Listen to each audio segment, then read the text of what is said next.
things never seem to change, and every day I stay the same. Moonlight swelling through the trees, it never seems to wane. Sometimes I feel like I'm a silhouette, like my imitation leads me towards regret. Sometimes I wish that we had never met. I'm faking every step, stealing all the breath out of my lungs. Got me in the dark, speaking in tongues. Tell me, when did this stop being fun? We're undone and uncomfortably numb. You're stealing all the breath out of my lungs. Got me in the dark, speaking in tongues. Tell me, when did this stop being fun? We're undone and uncomfortably numb.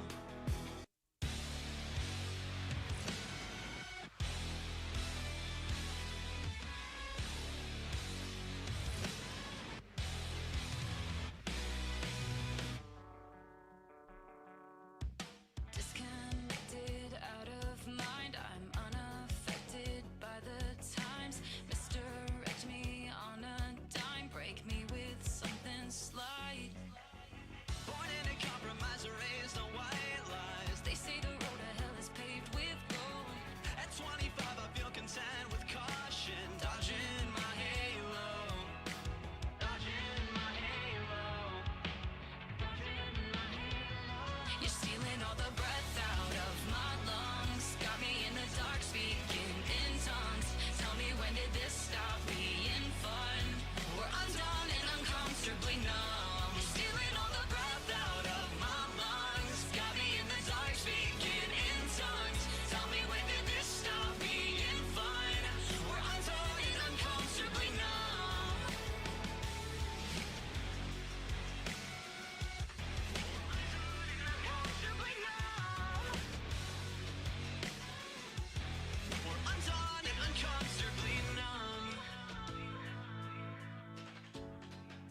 she said it's alright, but you gon' make it up next time.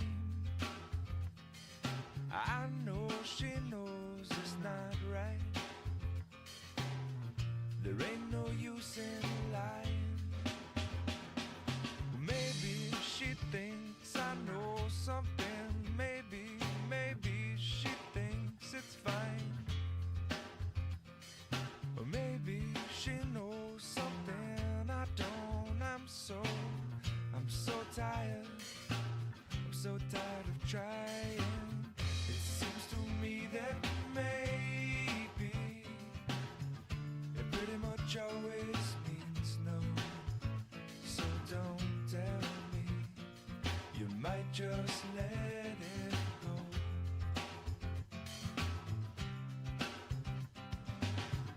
And oftentimes we're lazy.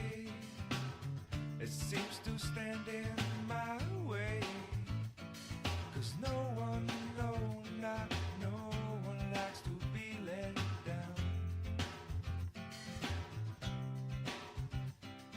I know she loves the sunrise, no longer sees it with her sleeping eyes. And I know that when she said she's gonna try, well, it might not work because of other ties. And I know she usually has some other ties. And I wouldn't wanna break them. I wouldn't wanna break them. Maybe she'll help me to untie this, but until then, well, I'm gonna have to lie to her. It seems to me that maybe it pretty much always means no. So don't tell me, you might just let it go.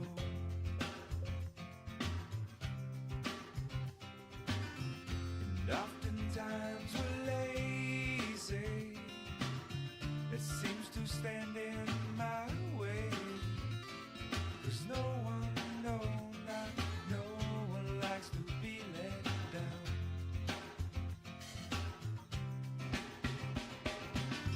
It seems to me that maybe it pretty much always means no. So don't tell me, you might just let it go.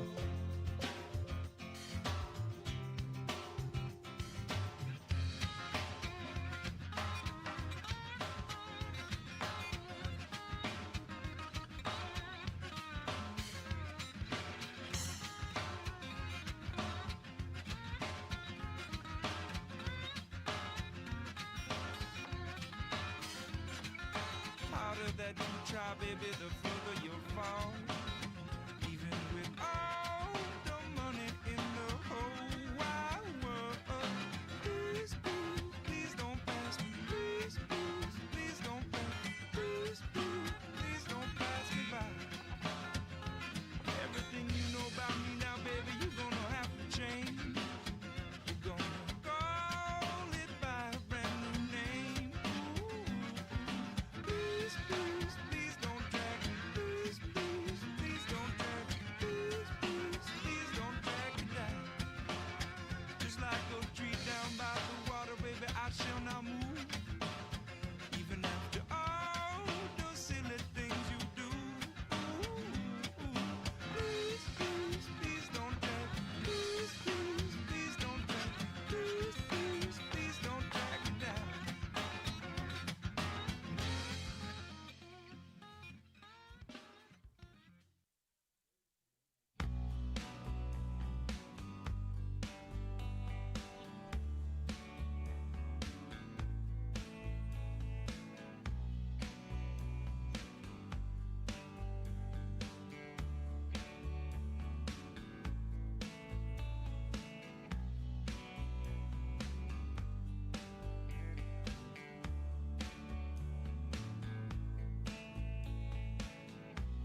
she sang a little while and then flew on.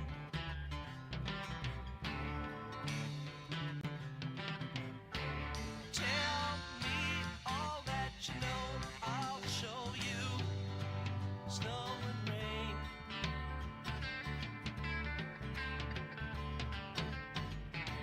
When you hear that same sweet song again, will you know why?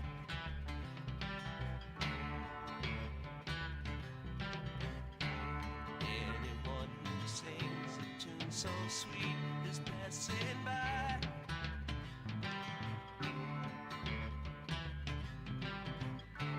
Laugh in the sunshine, sing, cry in the dark, fly through the night.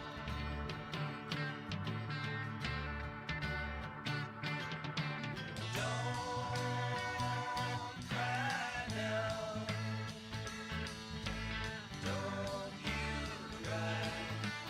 Don't you cry anymore. La la la la. Sleep in the stars. Don't you cry. Dry your eyes on the wind. La la la la la la.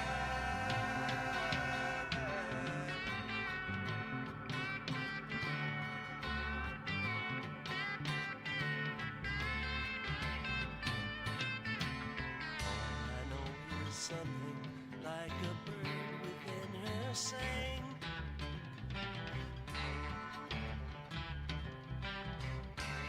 All I know, she sang a little while and then flew on.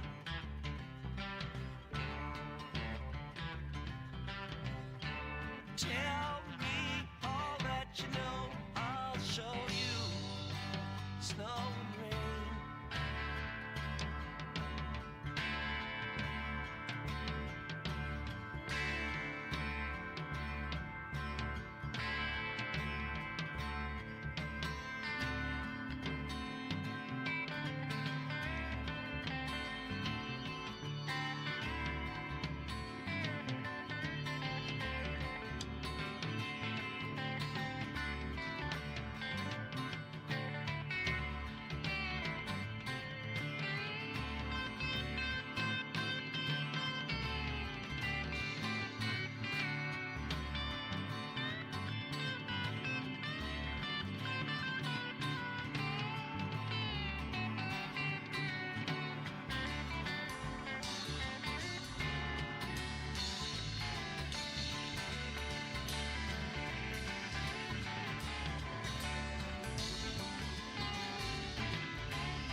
Are you ready for some Potters baseball?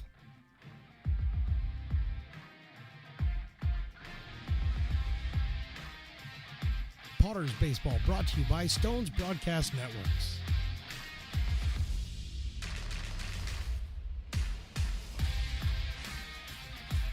And now for the play-by-play, here is Mark the Phantom Lowe.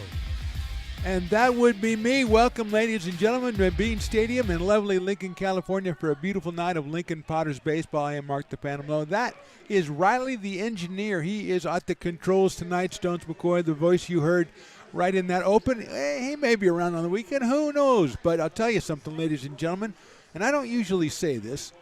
Tonight is the night you shouldn't be watching this game. You should be here. And the reason I say that, if possible, of course, is it's Taco Tuesday, which means $2 tacos. The line down there is it doesn't end. It's incredible. Plus, it's also a Brews Day, Riley. $4 off Loomis Basin Brewery.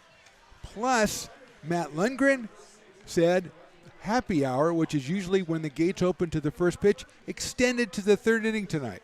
So, if you are local, please turn off your television sets or keep them on. You can watch on your phone. Come on over here and take part in this. It is unbelievable out here as the Potters take on the South Placer Stonecutters.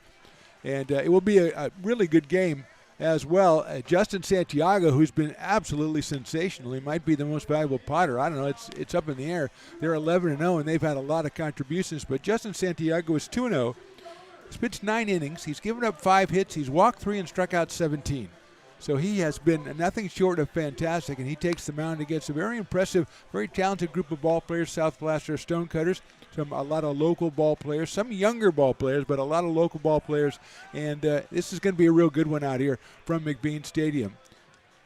Justin Santiago will take on a Stonecutters lineup that starts off with Colby Pudge, the third baseman, then Daisuke Miyama, the second baseman, batting second. JT Maloney is the shortstop. He will hit third. Tyler Cody in right field bats fourth. Peyton Dupree's the DH. He hits fifth. Gavin Delaney behind the plate batting sixth. Shane Maloney is in center field. He'll hit seventh. Gavin Munguia is the first baseman, and Gavin Teese is the left fielder. They will bat eighth and ninth. Noah Warner is on the mound for the South Placer Stonecutters. And the first thing I looked when I got here is I wanted to see what the Stonecutters mascot is, what their logo is. It's pretty cool. I will say it's like a pickaxe, but the handle is actually a baseball bat, and then the axe is on that. And Riley says it's got a rock in the background, but I think it's like one of those guys from Omega Man because it's a black-looking rock, but it's also got 2 eyes and a nose. So we got all kinds of things going on here. We're just about ready to get started, but the umpire decided that we're not going to let the game start until he takes his mask off, walks down the first base line, and I'm going to say puts that pack of Potters. Yeah, I thought so. He's putting the pack of Potters back in the dugout. Says, I'm not going to stand for this. And Luke Statwalker, one of our fantastic interns, actually he's an intern coordinator now, he's already pointed out the Stonecutters with some really sneakily good-looking jerseys. They got some blue there. They got some gold. They got a little white piping down the side. Really good-looking attire here from the Stonecutters, and the Potters are countering with their powder blue jerseys with the orange lettering. So a very sartorically splendid night here. Already here is a beautiful night for baseball. And here we go finally as Santiago delivers down low to Colby Pudge, the third baseman. Colby Pudge is coming to us from William Jessup University, and he will start us off, followed by Miyama and Maloney. Santiago delivers inside for a ball right about 90 miles an hour. Probably noticed as we read the starting 9 that the Stonecutters have 3 Gavins in their lineup, and I don't know that I've ever run across that. We had a thing the other day asking Luke, we said, what's more rare, a guy getting 2 triples in a game or a guy getting 5, here's a breaking ball in there for a strike, a 5-hit game. We had Quincy Marlborough at a 5-hit game. Carson Moore had 2 triples, and I was asking Luke, and I think having 3 Gavins in the lineup might be rarer than the both of them, because I have never run across that before. They got 2 Maloneys, 3 Gavins. That is inside for a ball. And a Delaney. So they got it all going on, do the Stonecutters. Good uniforms, good logo. They are coached by Jordan Whitmore, are the Stonecutters. And that is inside ball 4. So only 3 walks in 9 innings for Justin Santiago, but he gives a free pass to Colby Pudge, and that'll bring up Daisuke Mayama, the second baseman.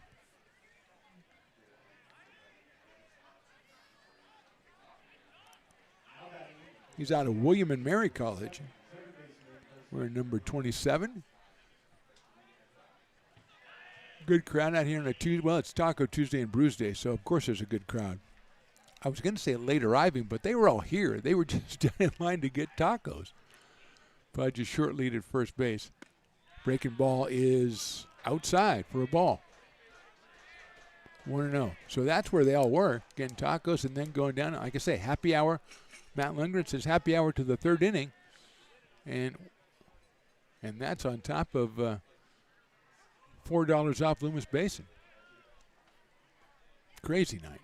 There goes the runner. The pitch is a strike. The throw to second base is not in time, and the pitch was not a strike. It's a ball, 2-0. So 2 balls and no strikes. Pudge steals second base. And Justin Santiago having a little bit of trouble with the control, although those were pretty close pitches. Didn't miss by a lot. And somebody decided that the second pitch didn't miss at all, because that's what I think the umpire's hearing right now from the pack of Potters, who he just had piled back in the dugout. The piling pack of Potters. 2-0 now on Miyama. That's popped out of play right down the middle. 92 miles an hour from Justin Santiago, who was at St. Mary's. Got injured last year. He's in the portal now, I believe. We had him on as our guest in the 3rd inning a couple of weeks ago, or last week, and he is just a delightful young man. Just looking forward to a good summer with the Lincoln Potters. And he's got a 2-ball, 1-strike count on Miyama. He'll get the inside corner with that one for a strike. 2-2. JT Maloney, the shortstop, on deck.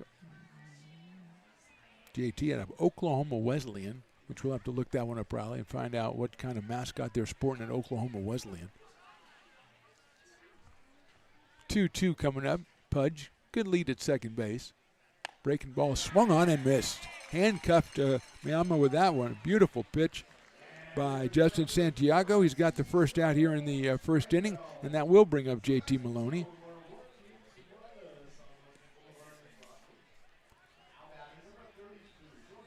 We're at number 32.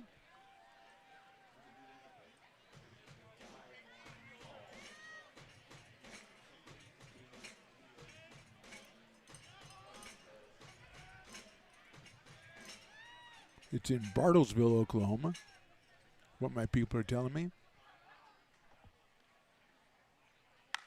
Check swing, and that's fouled down the first baseline over by the pack of Potters.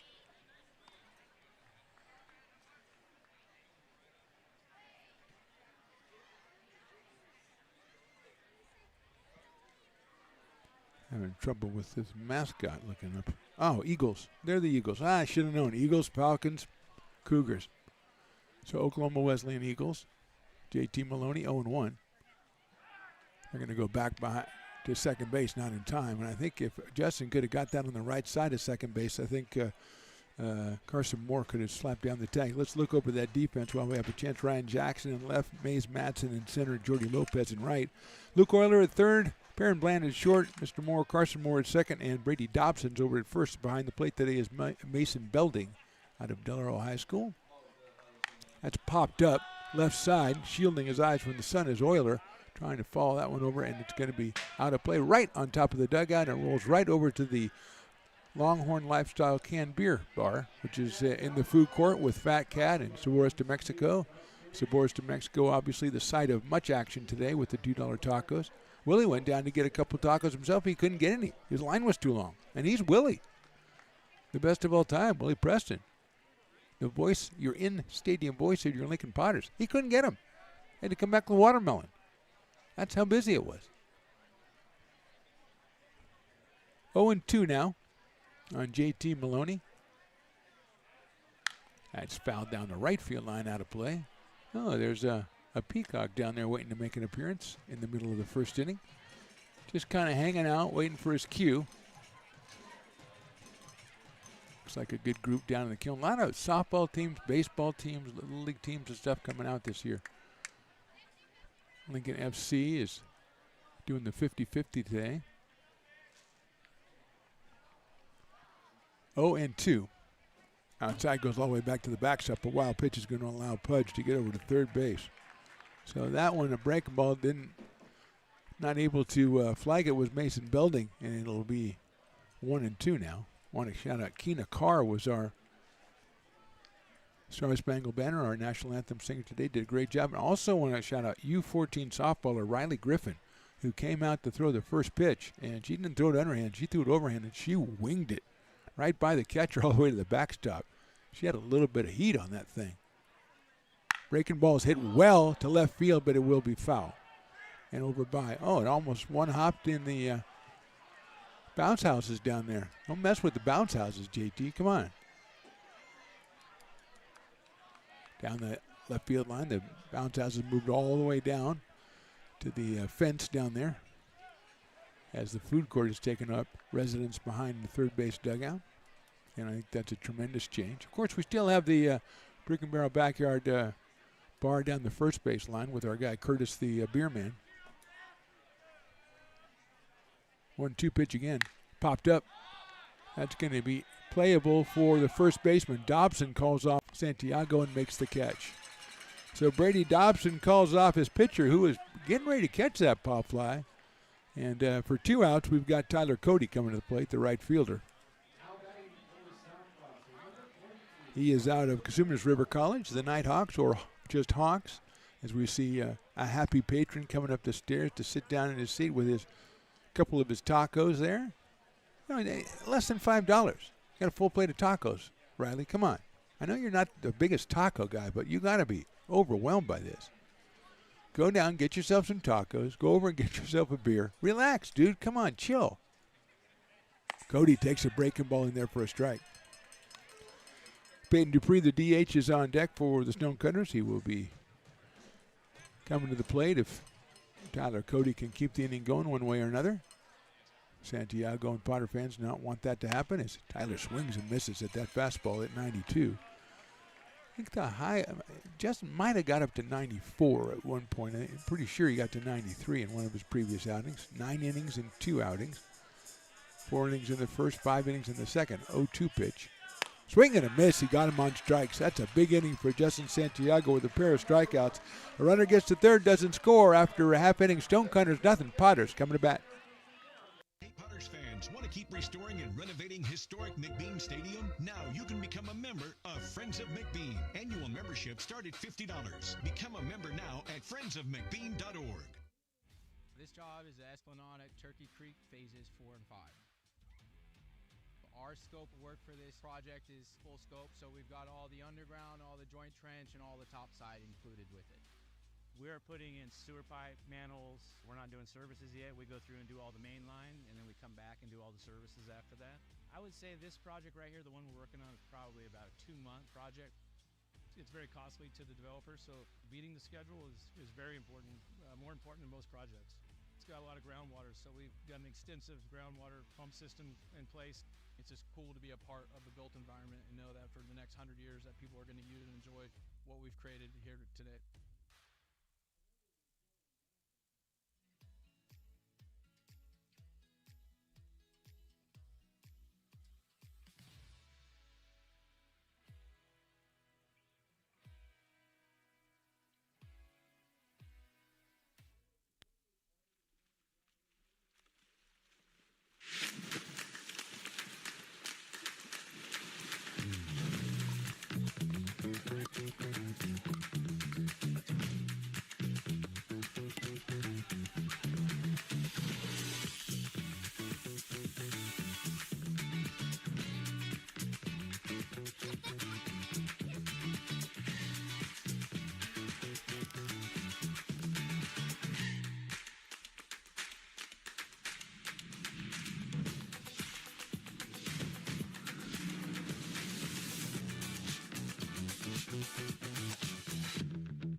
bottom of inning number 1 from McBean Stadium. Mark the Phantom Low along with Riley the Engineer. Piper the Peacock has been introduced, so we are really underway. And the Potters coming up against Noah Warner, the right-hander for the Stonecutters. He'll face Jordy Lopez, then Perrin Bland and Ryan Jackson, the first 3 for the Potters here in the bottom of inning number 1. Jordy Lopez hitting .520 on the year with 8 RBI, and he takes outside for a ball. Luke Euler's batting in the 4th spot, then Jackson Henderson, the DH, Brady Dobson at first, Carson Moore, Mason Belding, and Mays Madsen rounding out the Potters lineup. And Jordy takes outside. Warner about 86 miles an hour.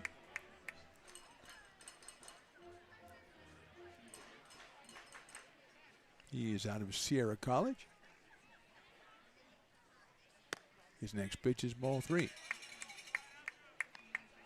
Lopez was the starting pitcher last game. Back on Sunday. Ball 4. Went 2 2/3 innings, 2 hits, 1 run. He got the win in that one. The Potters with a big 19-5 win over Peloteros. And Jordy celebrates by taking 4 straight pitches out of the strike zone. He'll go down to first base. And that'll bring up Perrin Bland, who's been another one of the most valuable Potters. When we talk about Santiago, we have to mention Jordy Lopez, who was just hitting, and Perrin Bland, who's batting .500, 20 for 40, has a pair of home runs and 15 RBIs, has played a fantastic shortstop. I think he's probably played in all but 1 game. He takes the ball right there. He's out of Meridian, Mississippi. Had the great pleasure of having his dad up here earlier in the season. The mayor of Meridian, Mississippi. A great honor for us, of course. Bland hits it up in the air toward right field. Chasing it is Tyler Cody, and it is out of play. Cody in right field. Shane Maloney is in center field. Gavin Teaton left. Kobe Pudge over at third. J.T. Maloney at short. Daisuke Miyama at second, and Gavin Mungia at first. Gavin Delaney behind the plate, and Noah Warner on the mound. That is your South Placer Stonecutters. Not sure how many games they've played on the season. Hit sharply into right field, a base hit. Lopez is rounding second. He's thinking about third. Cody picks it up and guns it on a hop. Not going to be in time. And the Potters have runners at first and third with nobody out. As Bland continues his hot hitting. First hit for the Potters. And that will bring up Ryan Jackson, who is batting a cool .400 with a home run and 7 runs batted in. He is the left fielder tonight out of El Cajon, California, and San Diego State University. Ryan started slow, but it's got his average up to .400. And he's up here with a chance to pick up another RBI or 2 in the bottom of the first. Bland, always a threat to go at first, does not go, and Ryan takes a big cut and misses that 84-mile-an-hour fastball, and it's 0-1. Potters wearing their powder blue with the orange lettering and numbers. Got so many uniforms. Never know which one to. I've got one of those. I don't know which day to wear it. Outside. 1-1. Tomorrow's an off day, although as Willie keeps telling us, if you go from where we are right now about 200 yards to the east, that'll get you to the hall here at McBean, and that's where the big bingo is tomorrow. That Willie is going to be. Are you calling that, Willie? Are you the bingo caller? Are you the bingo caller tomorrow? No, I just called raffle. Oh, he's the raffle ticket guy. He's not the bingo caller, but he's inviting everybody to come out there, about 200 yards away from where we are right now. So that's going on tomorrow. Swing and a miss by Jackson. It is 2-2. And then Thursday, we've got a 3-game series with Peloteros starting. Thursday, 6:35. Friday, 7:05. And Saturday, Saturday, 6:05 because it's a fireworks night. And it's also superhero night. There goes Bland. The pitch is outside. The throw's perfect to second base, and he is out at second base. Gavin Delaney just delivered a perfect strike down to second base, and Bland is out for the first out of the inning. Staying at third is Jordy Lopez. Miyama with the tag there, and man, that's about as good a throw as we've seen all summer. It was just perfect. Full count now on Ryan Jackson. Lopez, the sole runner now over at third. Jackson fouls it back to the screen. Friday is Portuguese Heritage Night, I believe. And then Saturday is Superhero Night. Friday is Portuguese Heritage Night, right? And then Saturday is Superhero Night and fireworks. Thursday, of course, is Thirsty Thursday. I mean, you don't need to be told that. That's hit high in the air to short right field. Man, maybe that's carrying a little bit farther than short right field. Should get the run in. And it will. So it's a sacrifice fly.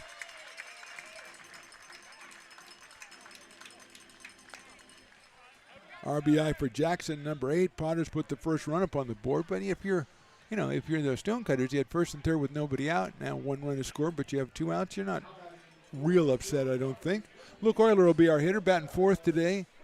Young man out of Rockland, California, University of Nevada, Reno, batting a crisp .357 with 4 runs batted in. Hitting in the cleanup spot today is Mr. Euler. And he rips one to right field, but it might stay up, and it does to Tyler Cody for the out. So a run for the Potters on a hit. We go to the second. They lead it 1-0.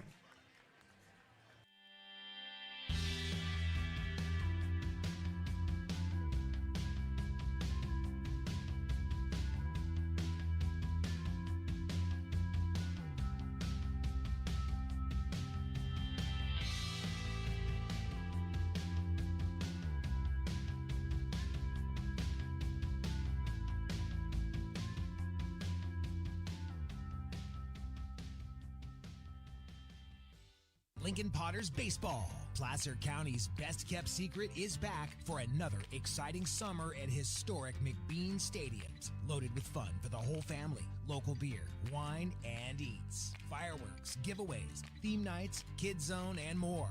Come join in the fun and enjoy small-town baseball with Major League Entertainment. Tickets on sale now at LincolnPotters.com. Lincoln Potters Baseball. Come on out and join in the fun.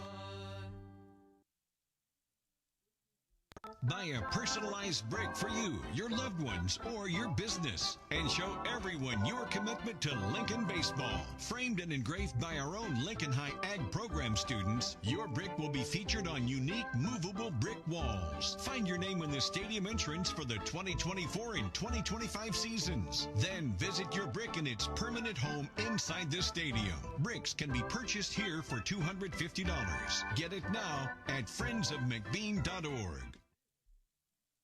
I'm Bill Spear, North Valley president of Five Star Bank. In a time when business can feel so uncertain, we're here for you every step of the way. I know they have a lot of bells and whistles within their bank, but just the relationship piece here locally on the business side is huge for us.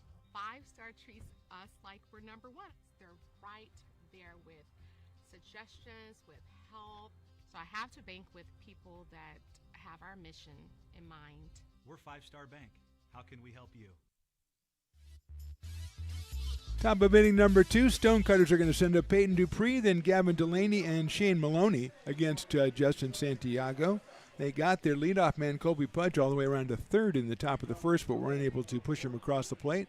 Potter scoring once on the sac fly by Ryan Jackson, which scored Jordy Lopez, so they are on top 1-0, and here we go. Breaking ball catches the inside corner for a strike. Great crowd out here on a Tuesday night, but again, it's Taco Tuesday.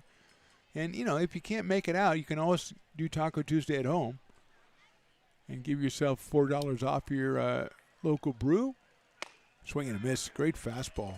91 by Santiago. Just threw it right by Peyton Dupree, who is out of Sierra College. We always urge you, if you can't be out here, to go ahead and observe the specials in your own home. That's inside. That hit him on the hand, I think. Was his hand over the plate? I don't know. Let's see. I'm just going to say, did it hit your hand? It hit his hand, I'm pretty sure. And he did hit him. He'll go down to first base. Thought his hand might be over the plate, but it was a tailing fastball by Santiago. And that will bring up Gavin Delaney, the catcher, who just made a tremendous throw to throw out Perrin Bland trying to steal. Delaney out of Whitney High School. He's got the he's got a hoodie on. Riley, is that a hoodie that? That's a good look. That's a look. It's, looks like a boxer trying to, get down to weight or something. Eli Garcia, I think, is talking to the umpire about the very thing that we theorized here, which is was the hand over the inside corner of the plate. But the umpire, I don't know if he was having none of it. He just didn't agree with it. So he'll come back behind the dish, and Gavin Delaney will be the hitter. Santiago walked the first hitter in the first, and now has hit the first hitter in the second. He was way ahead and just lost a fastball inside. First pitch is outside for a ball. 1-0. That was 92 from Justin Santiago. Delaney followed by Shane Maloney, the center fielder. That's it high up in the air toward right field. Lopez coming in, and Jordy's calling everybody off, and he'll make the catch in short right field for the first down. Delaney is retired, 1 down, and the aforementioned Shane Maloney comes to the plate. He is the center fielder out of Folsom Lake College, FLC, and I believe they are the Falcons.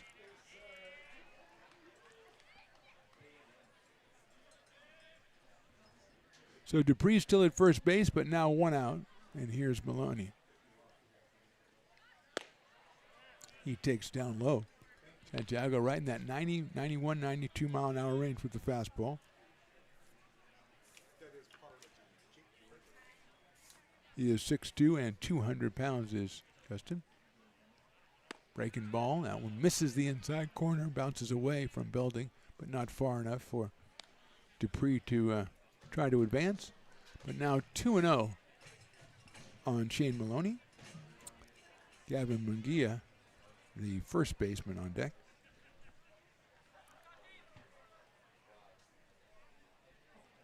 Breaking ball's in there for a strike, and a slider for Santiago. He's thrown that pitch pretty successfully so far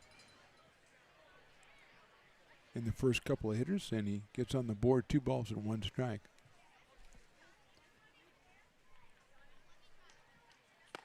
Throws that one right by him, 2-2. Don, parking lot Potter. I thought JT already, and there's Don. Good to see him.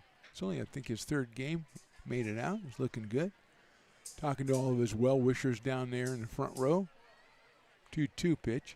That is 3-2. Parking lot Potter's a great institution, great group. They've been here, as far as I know, the whole time. And they are just fantastic guys. 3-2 pitch.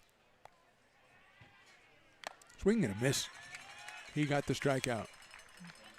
His 3rd for Santiago. 2 outs here in the inning, and Gavin Munguia will be our hitter.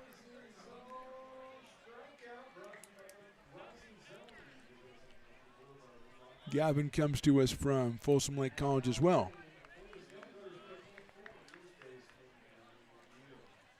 Still at first is Peyton Dupree. The great Ray Garcia walking around just kind of keeping his eyes going back and forth. High in the air, right field out of play for Gavin. He's out on top of the VIP 10 out there, the Kiln. 0-1. Top of the 2nd inning. Potter's on top 1-0. It's really getting started out here on a Taco Tuesday. Also a Brews Day. Don't forget that, Riley. $4 off Loomis Basin.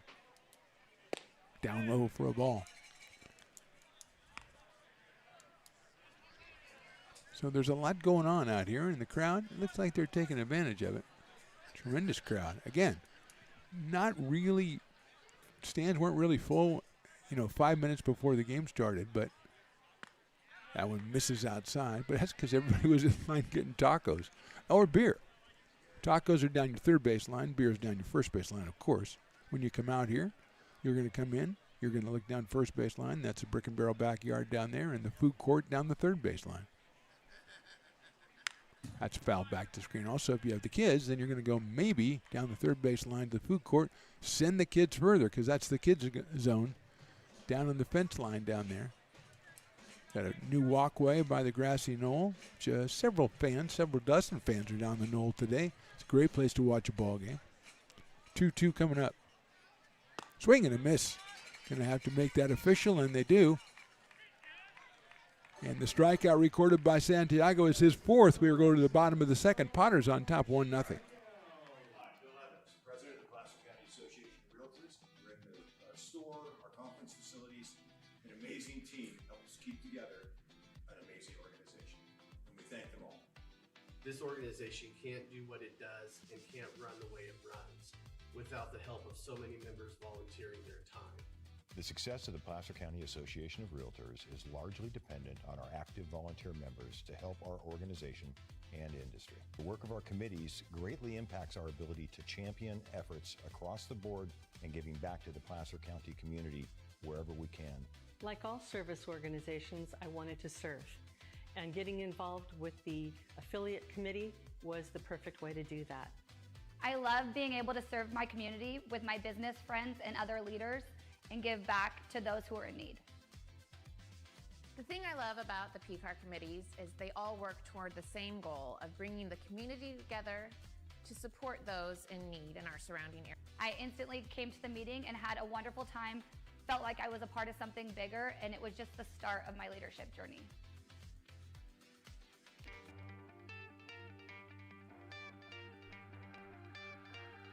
Gooseport Public House. We have sports on 10 big screen TVs, 23 beer taps with classics and crafts, a full bar with creative craft mixed drinks, live music, and most importantly, great fresh food. In downtown Roseville off Vernon Street, only 15 minutes from the ballpark. See ya at Gooseport.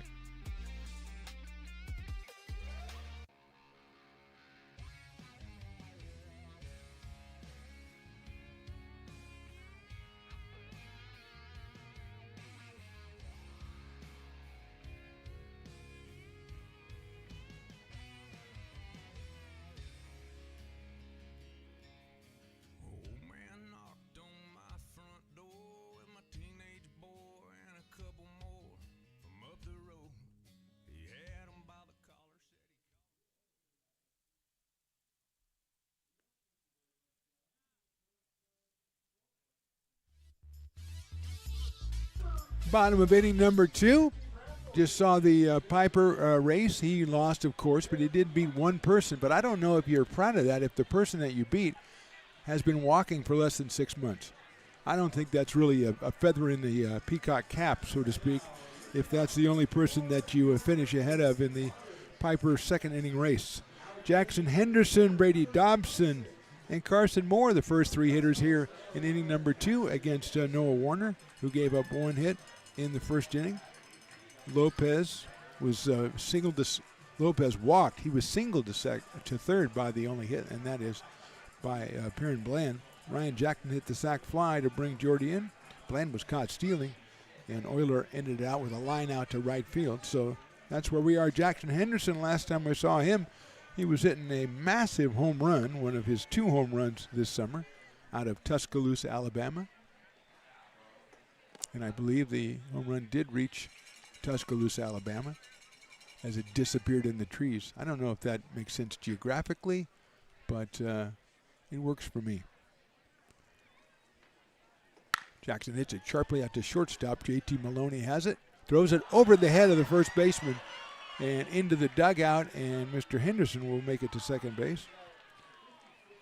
That'll be the first error on the Stonecutters, and that's the thing that in the 3-game series against Peloteros that really hurt Peloteros is they committed 5 errors in the first 2 games and 2 more, I think, in the 3rd game, and 2 of those games would have been pretty tight had it not been for the errors. And the umpire and Eli are really having a lot of conversations, and maybe this is a ground rule thing here as they are talking over by the first base coaching box. Brady Dobson prepares to step in. He is hitting .385 on the season. He is out of Lincoln High down in Stockton and Cal State Fullerton. I wore my Cal State Fullerton shirt today, walking the dog in the park, and some girl came up and said, "Go Titans," because she went to Cal State Fullerton too. I did not go to Cal State Fullerton. My son did. But I still, I gave her the Go Titans and everything, So another Titan, Mr. Brady Dobson, has a runner at second base. And he'll step in here against Noah Warner.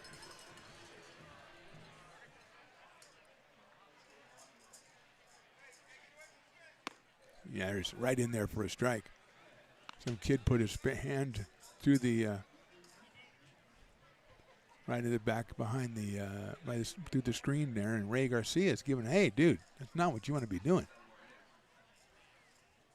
That one is a ball, especially since that's just a netting, not a screen. So if it hits, not only will it hit your fingers, but it's going to take the netting back and maybe hit you in the noggin.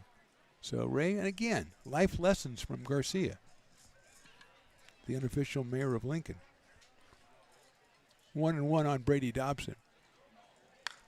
Slices one foul. That's down the left field line over by the grassy knoll. And it's 1 ball and 2 strikes now with Carson Moore to follow, then Mason Belding and Mays Madsen for the Potters today. This is 1/3 of the way, I believe, officially through the home season. With game number 12, Dobson takes the ball. 2-2. He watched that one all the way, and I think he might have had a little bit of tension there. 2 balls and 2 strikes.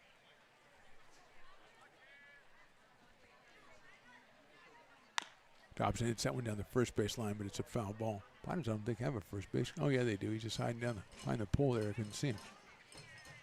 Piper kibitzing with fans. I can see that. Oh, he's down there with Matt Lundgren, hanging out, getting his feathers adjusted by a female admirer, or just maybe a fan. So he goes off to sell 50-50 raffle tickets. Dobson takes call, strike 3. First strikeout for Noah Warner, and it's a fortuitous one. It's staying at second base is Jackson Henderson, and here is Carson Moore. Carson hitting at .423. He does have a home run. He is out of Cameron Park, California, and also San Diego State University. Left-hand hitting second baseman. Henderson still down at second. The umpire calling a time, and now we're back in action.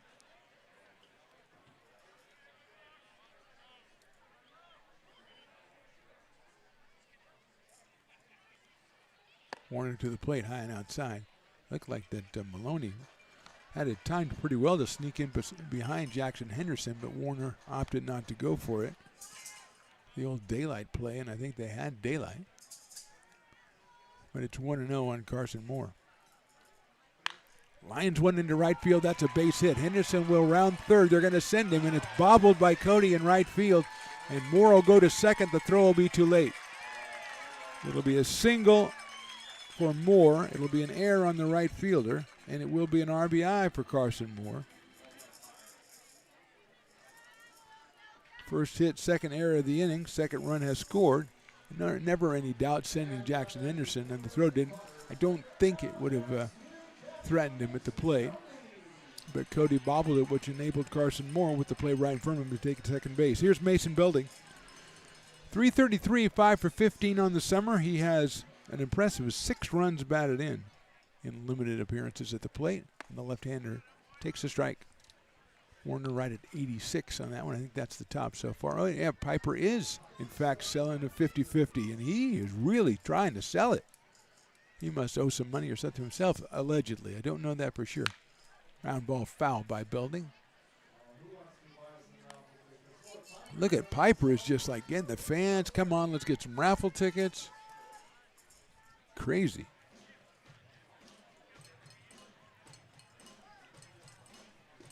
Quickly 0-2 on Mason Belding. Jordan Georgeson in the house today. It's hit well to right center field, but the center fielder going back, and it's off the fence. Moore will score easily. Belding's thinking about 3, but he's going to pull into 2, and he just barely missed a home run to one of the deepest parts of the park right there. Belding delivers his 7th RBI as Moore scores easily from second, and it is 3-0 Potters. That was a kind of high inside pitch, and he really got inside that ball and drilled it to right center. I thought Maloney was going to be under it when it first was hit, but man, that thing just kept going and almost got out of here. So Belding changes places with Carson Moore. 2 runs in the inning, and here's Mays Madsen. 3 for 12, 250 on the season with 2 RBI for the young man out of St. George, Utah. Takes a high fastball. 1 ball and no strikes. Jordy Lopez, top of the order on deck.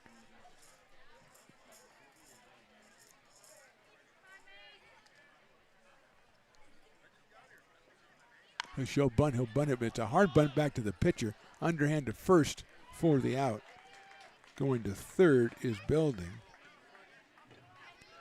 2 outs in the inning, and that will bring up Jordy Lopez.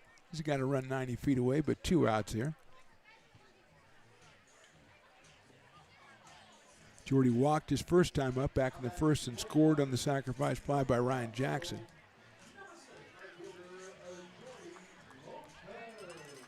Lopez comes in at .520 with 8 runs batted in this summer and 1 win on the mound.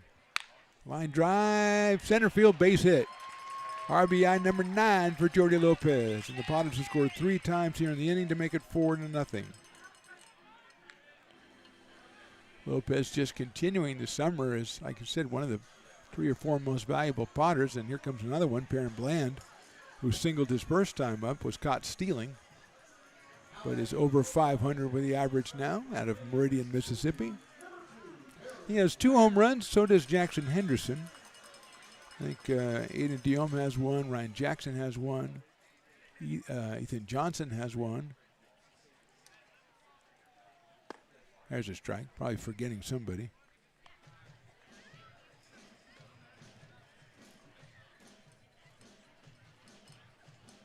Jackson Norton also has 2. You don't want to forget Jackson Norton. He does have 2, so 3 guys with 2.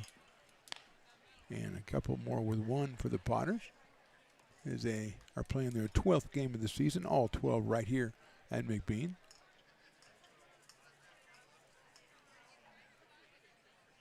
Warner to the plate. It is a ball. 2-1. It's a little bit too low right there. Again, tomorrow, no ball game, but bingo.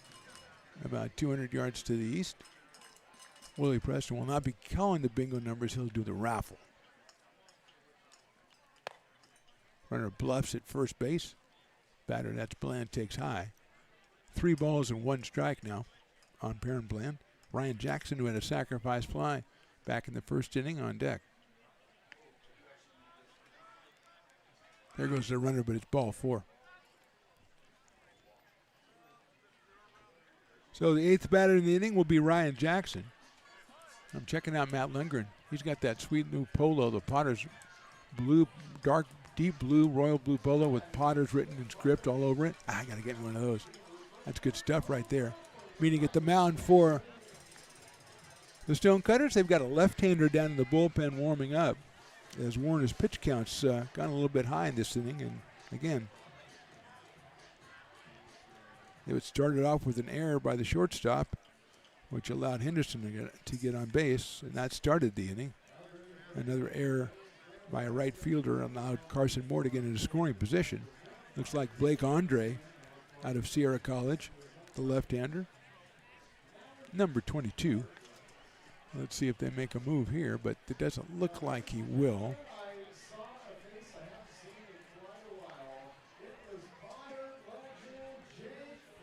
So it'll be Ryan Jackson here against Warner. Jake Frederick, a definite first ballot Potter Hall of Famer. I think he pitched 2 years for us when he was still at Del Oro, and he was pitching clutch games and big league games and everything. He played 3 or 4 years for the Potters, so yeah, definite first ballot Hall of Famer in the house tonight. Swinging a miss by Ryan Jackson. He takes that big cut, the signature Jackson cut, and no contact on that one. He's 0-1. Yeah, Jake was a tremendous Potter in the early days. Probably the youngest guy in the field every time he took the field for the first 2 years. But he really held his own. That's fouled out of play. And more. Quickly 0-2 on Ryan Jackson.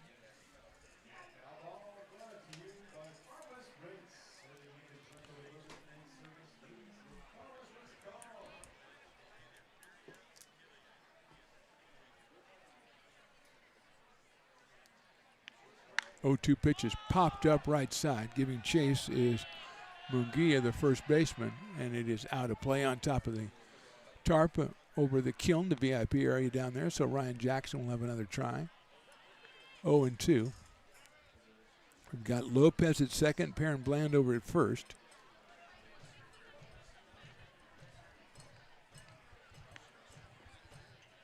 Potters have scored 3 times in the inning. They lead 4-0.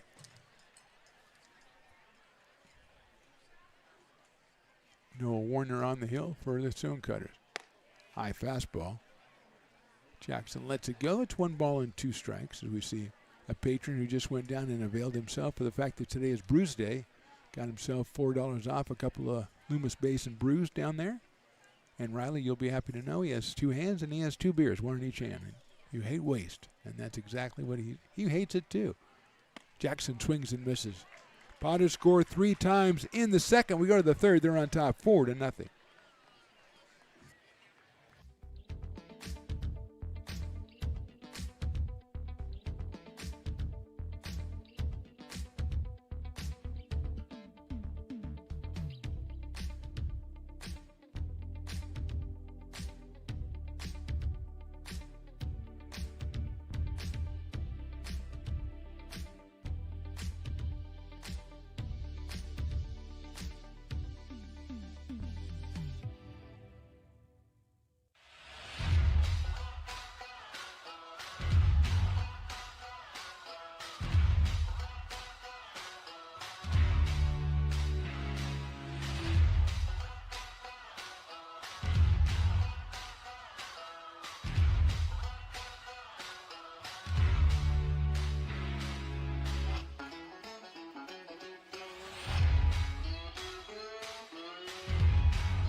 Potters fans want to keep restoring and renovating historic McBean Stadium? Now you can become a member of Friends of McBean. Annual membership start at $50.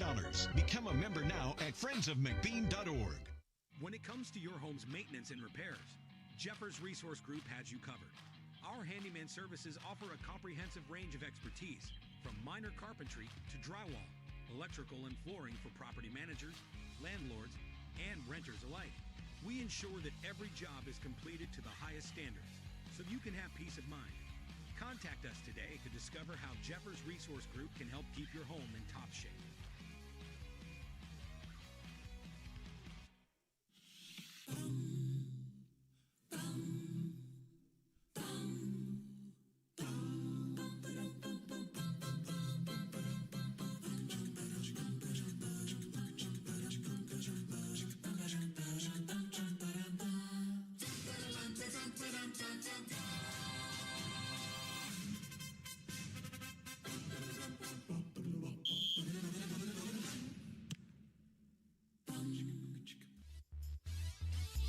Top of the third from McBean Stadium. Potters 4, Stonecutters nothing. Mark the Phantom Low along with Riley the Engineer.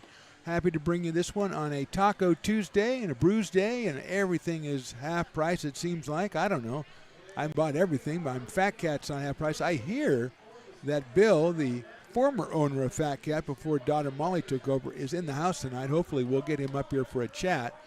But they're obviously still pumping out the great stuff down there with the brats and the dogs and everything. Polish sausage, fantastic stuff. So it's a great night to be out here, a great night. It is a great night weather-wise, too, as Santiago delivers to Gavin Teets, who I guess is the dog batter today, Willie, I guess, since we haven't had one yet, and he's the 9th batter. So I am no Sherlock Holmes, certainly no Elsbeth, but I figured that out myself. Maybe Jessica Fletcher would be more apt. Swing and a miss, 0-2. Santiago with 4 strikeouts. He has not given up a hit yet. He has walked a guy and hit a batter. So he faces Teets, and then Colby Pudge and Daisuke Miyama will follow. Here's the 0-2, and it is check swing. Did he go? I don't think he did. No, the umpire obviously not thirsty. Hey, ump, not thirsty. He didn't go. 1-2. And it has taken root here. We have dogs all over the place barking at the poor guy. Gavin's just trying to go up there and do a job. Hits it high up in the air to second base. Carson Moore goes back. It is an out. So Teets makes contact, pops up to second base for the first out, and that will bring up Colby Pudge. Gavin Teets out of Folsom High School, headed for American River College. Say hi to Coach Jay when you go over there, Gavin, my man. Doug Jumelet, tremendous guy over at American River. Done great things with the program the last couple of years. They really made some great strides. They're in that Big 8 conference, and man, that thing is difficult. Here is Pudge. Takes a strike. Colby walked his first time up. He's out of William Jessup University, is Mr. Colby Pudge. Mason Belding behind the plate for the Potters tonight. As Pudge takes a strike, 0-1. 91 from Justin Santiago. That's inside for a ball. 1-1. LincolnPotters.com, the place to go for tickets and for information. Saturday is fireworks night. Those are usually sold out. Maybe not yet. You might want to go online and get your tickets. But I'll tell you, Portuguese Heritage Night is Friday, and that's a party night out here. So if you can't make it Saturday, if it's all sold out, come on out Friday. Have a great time. The Peloteros are the opposition Thursday, Friday, and Saturday. Friday will be a 7:05. Saturday, 6:05. But come on out for Portuguese Heritage Night. We'll always have a great time. And, of course, Thursday, if I want to avoid the crowds, I want to come out Thursday and just enjoy a nice, relaxing night. Well, it is Thirsty Thursday, and there will be many, many, many beer specials for you out here. So it won't be a bad night to come out either. So, not a bad night in the bunch. And the thing about it is that's the last 3 non-league games for the Potters for a while, because coming up on Tuesday the 16th, a 3-game series against the Humboldt Crabs. Chopper is going to be a tough play at first by Dobson. He'll flip it to the pitcher covering, and he got him at first base. That's a really well-done play by the Potters right there. Dobson flips it to Santiago covering, and 2 outs will bring up Daisuke Miyama. Yeah, Humboldt will be in on the 16th, 17th, and 18th. Those should all be 6:35 starts. You want to get tickets. That's going to be some really, really good baseball as we start PEL play. And we'll take a day off on the 19th and come back the 20th and the 21st against the Marysville Giants, the new team in the PEL. So it gets going for real starting next week. But we got a lot of good stuff for this weekend when we take on the Peloteros. Breaking ball for a strike.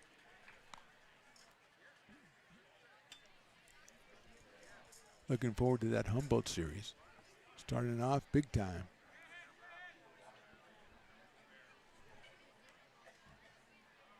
That's in there for a strike. And shout out to former Potter and maybe future Potter, Ty McGraw, whose Troy Trojans made it to the College Baseball World Series.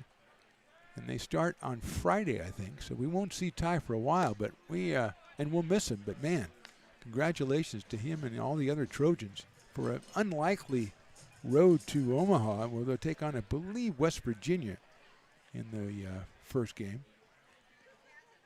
Yes, they were one of the ultimate dark horses to make it to the World Series, but they're there now. 1-2 pitch, call, strike 3. Santiago gets his 5th strikeout, 1-2-3 here in the third. We go to the bottom of inning number 3. Potters on top by 4.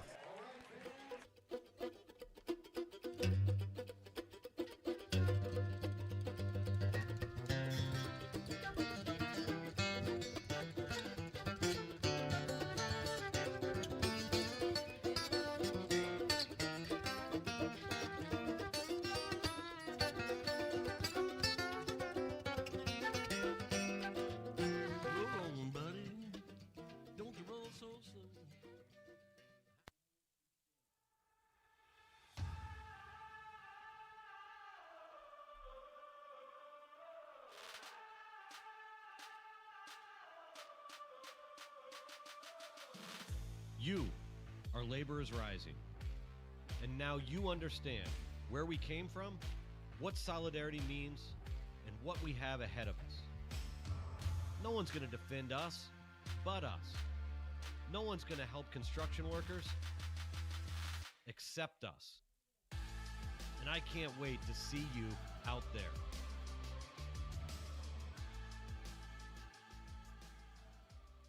American River College is a top-tier community college sports program that provides student athletes with the opportunity to thrive both athletically and academically. ARC Athletics is currently ranked 5th in the state and 2nd in Northern California. With over 19 sports programs, our athletes compete with the region's best athletes. Our diverse and dedicated coaching staff helps athletes develop the skills necessary to compete at the next level. Start your community college athletics journey with us. American River College, Sacramento's best athletic program. Go Beavers. Bottom of inning number 3 from McBean Stadium. It'll be Luke Euler, Jackson Henderson, and Brady Dobson against Noah Warner out for his third inning of work. He's given up 4 hits and 4 runs. Only 2 of those runs earned, as we've got the umpire says, just a second, guys. Just a second. Euler flied to right, actually lined to right his first time up, so he is 0 for 1 in this one. Luke comes in at 3:57. Forgot to mention Saturday, not only fireworks night, but superhero night. And Riley, my superhero quartet that I'm predicting, because we always do this every year for superhero night, I got Spider-Man, Wonder Woman, Captain America, and Iron Man. I need you to come up with your 4 as well. Now, Spider-Man in the past has looked like he shot for his costume on the way over here. Hopefully that won't happen. But Wonder Woman has always been top-notch. Captain America. Iron Man, not every time. Sometimes there's a different one we don't know.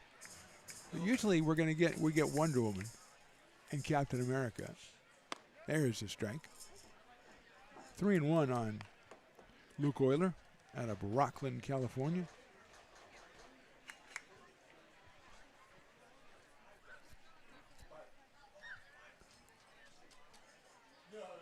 (3-1) pitch is ball 4, and Euler will go down to first base.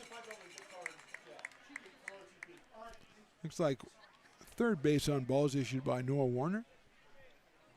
And that brings up Jackson Henderson, who reached on an error by the shortstop in his first appearance back in the second, which started off a 3-run rally for the Potters. Jackson with a pair of home runs on the summer out of Tuscaloosa, Alabama, and Shelton State University, the Buccaneers. And he takes a strike. I think Shelton State Buccaneers, I'm going to have to take a look at that. It might be merchandise time.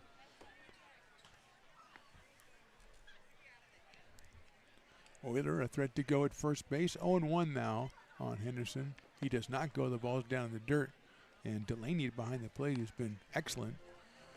Thrown out a runner already. He stops that one from going any further. 1 ball and 1 strike.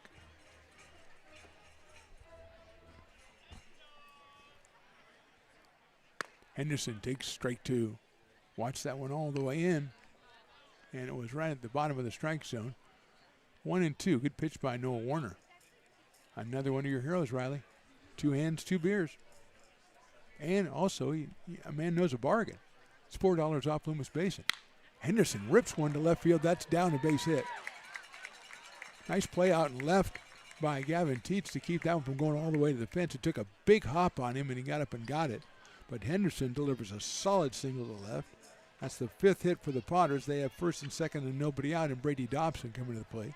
And I think we're going to get a pitching change here, and I think we will get Blake Andre as we have a manager going out, and I think that'll be it for Noah Warner. We'll take a short break here, come back with the Potters 2 on and nobody out here in the third, and they're on top 4-0.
baseball fans, you may have noticed our scoreboard goes out from time to time. You can help us get a new one. Give $20 and get a chance at winning 2 tickets to some of the region's biggest events, like the Outlaw Festival with Willie Nelson, Bob Dylan, and John Mellencamp, a Sacramento Kings game, or Ringling Brothers Circus. All proceeds benefit the Big Swing Capital Campaign. You can buy now at friendsofmcbean.org. Hey everyone, this is Alex with the Downtown Lincoln Association. We're super excited to kick off Lincoln Loves Local, a new campaign designed to spotlight amazing businesses that make Lincoln so unique. We partnered with Dalila from UN Social Agency to create short, high-quality videos that help boost your visibility and reach right here in the Lincoln community. Each video will be shared on DLA's social media and newsletter, making it easy for locals to discover and support your business. So let's celebrate what makes Lincoln special together. Lincoln provides all the charm of a small town, yet still provides access to excellent local medical care. At Lincoln Urgent Care, you can find expert services and a compassionate staff available 7 days a week. A friendly front desk staff will welcome you when you come into our brand new facility. Your wait time will be minimal at our walk-in clinic, unlike the emergency room. From broken bones and lacerations to allergies, flu shots, and illnesses, we treat a variety of urgent medical conditions.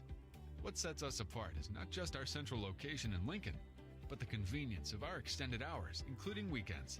We've become Lincoln's first choice for urgent care because we treat patients of all ages for a variety of conditions and take most insurances. We're proud to be an approved provider for veterans and welcome in our military patients. From our Blake Andre is the new pitcher. The left-hander out of Sierra College will come on in relief of Noah Warner. Warner went at 2+ innings, 5 hits, 3 walks, 2 strikeouts. He's given up 4 runs so far, 2 of them earned. And he is responsible for Euler and Henderson out on the bases as Brady Dobson, who struck out looking his first time, comes up here. 385 coming in for the first baseman out of Stockton. Left-hander against left-hander here. Lines it over the shortstop head into left center field. A base hit. That may get all the way to the fence. 1 run scores. The second one will score easily. And Brady says, I'm going for 3, baby. He is in there with a triple. Brady Dobson, a 2-run triple. It's 6-0 Potters.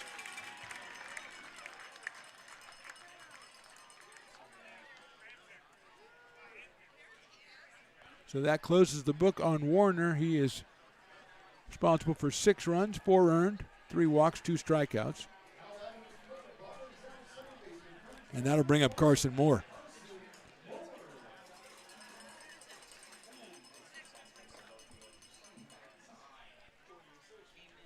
Moore singled his first time, and he swings and fouls that one off. Dobson lined that one over the shortstop's head, and it went all the way to the fence. Oilers scored. Henderson wasn't thinking about stopping. Jackson scored his second run of the game. Potters now with 6 hits in the game. And Moore, who has one of them, 0-1.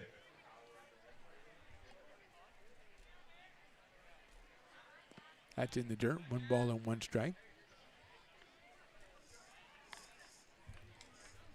Mason Belding will follow Carson Moore.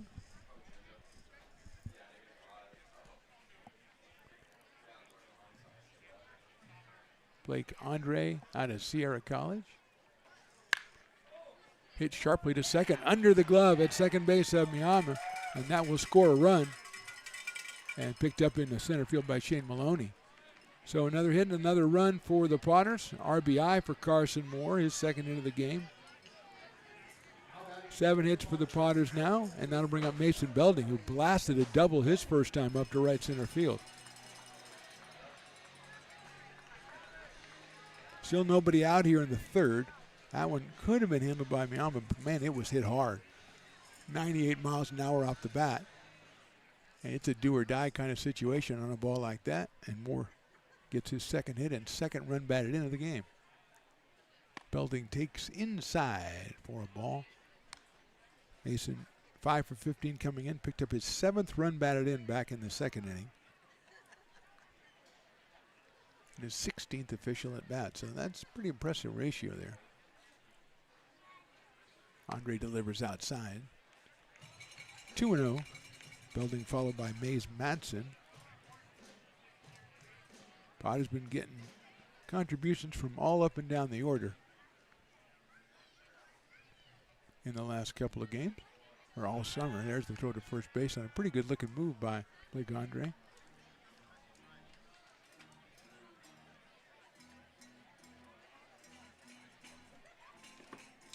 Two and 0.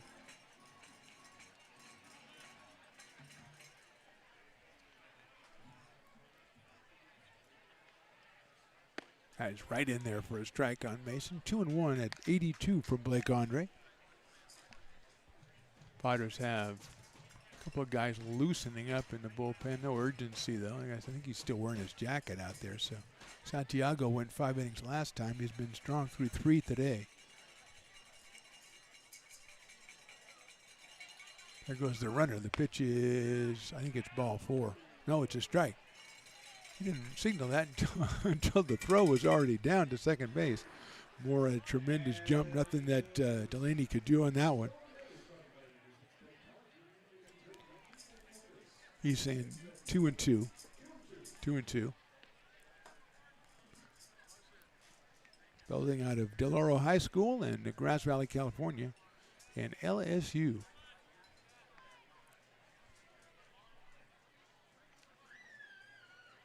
Moore going to go to third. Look out, that's behind him. Moore's going to, no, he's going to hold on. That's good.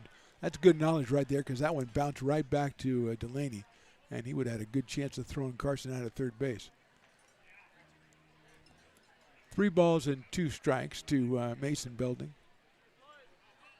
Inning started with a walk to Euler, then a single by Henderson, a 2-run triple by Brady Dobson, and then the RBI single by Carson Moore. And now we're full on Mason Belding here. He takes call strike 3. Umpire thought about it and rang him up for the first out of the inning. First strikeout for Blake Andre, and he'll face Mays Madsen, another left-handed hitter.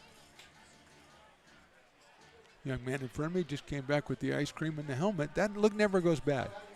Never goes bad, the ice cream in the helmet. Now, Riley, your dad, and I hate to say this, actually came up with a good idea. I don't know if it was Italian night or what exactly how we got on this, but spaghetti in the helmet. Spaghetti in the helmet like that. What do you think? A bit. It's a bigger. It's more like a batting helmet than a regular helmet. But yeah, a bigger helmet. But spaghetti in a helmet. I love it. I love it. And Riley doesn't love anything, and he loves it. So that's got to be a good idea. And usually, especially if it's his dad's idea, and he still loves it. So if I'm an entrepreneur, I'm taking that to the bank right now and selling my Spaghetti in a Helmet Incorporated. Madsen takes a ball. 1-0. Mays tried to bunt last time, bunted it back to the pitcher, Warner, who threw him out. Blake Andre now on the mound for the Stonecutters. Carson Moore dancing around out at second base.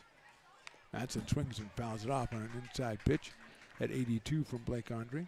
Jordy Lopez is next, the top of the order for the Potters, who have scored 3 times in the inning already. And lead this one 7-0.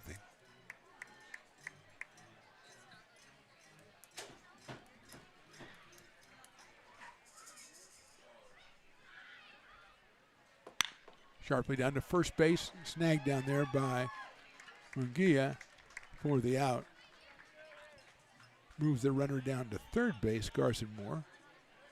Second out of the inning is Madsen, so now we'll go back to the top and Jordy Lopez, who has walked and singled in a run, and he scored a run himself.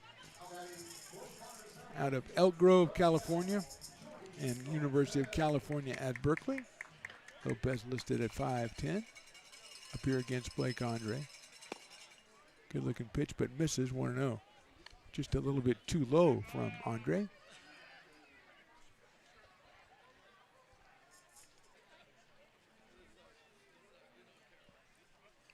Lopez smashes it to center, coming on, and making the catch is Shane Maloney. So the Potters score 3 more times in the third. We go to the fourth. They're on top 7-0. If you're in need of a seasoned DUI attorney, contact the law office of Samuel D. Burns Incorporated. We are familiar with the laws surrounding your case, and we will work diligently to minimize the negative impact following a DUI charge. With a proven track record, Sam Burns works on your behalf to provide a positive outcome. He's been able to save his clients' driver's licenses and negotiate more favorable terms. Visit our website.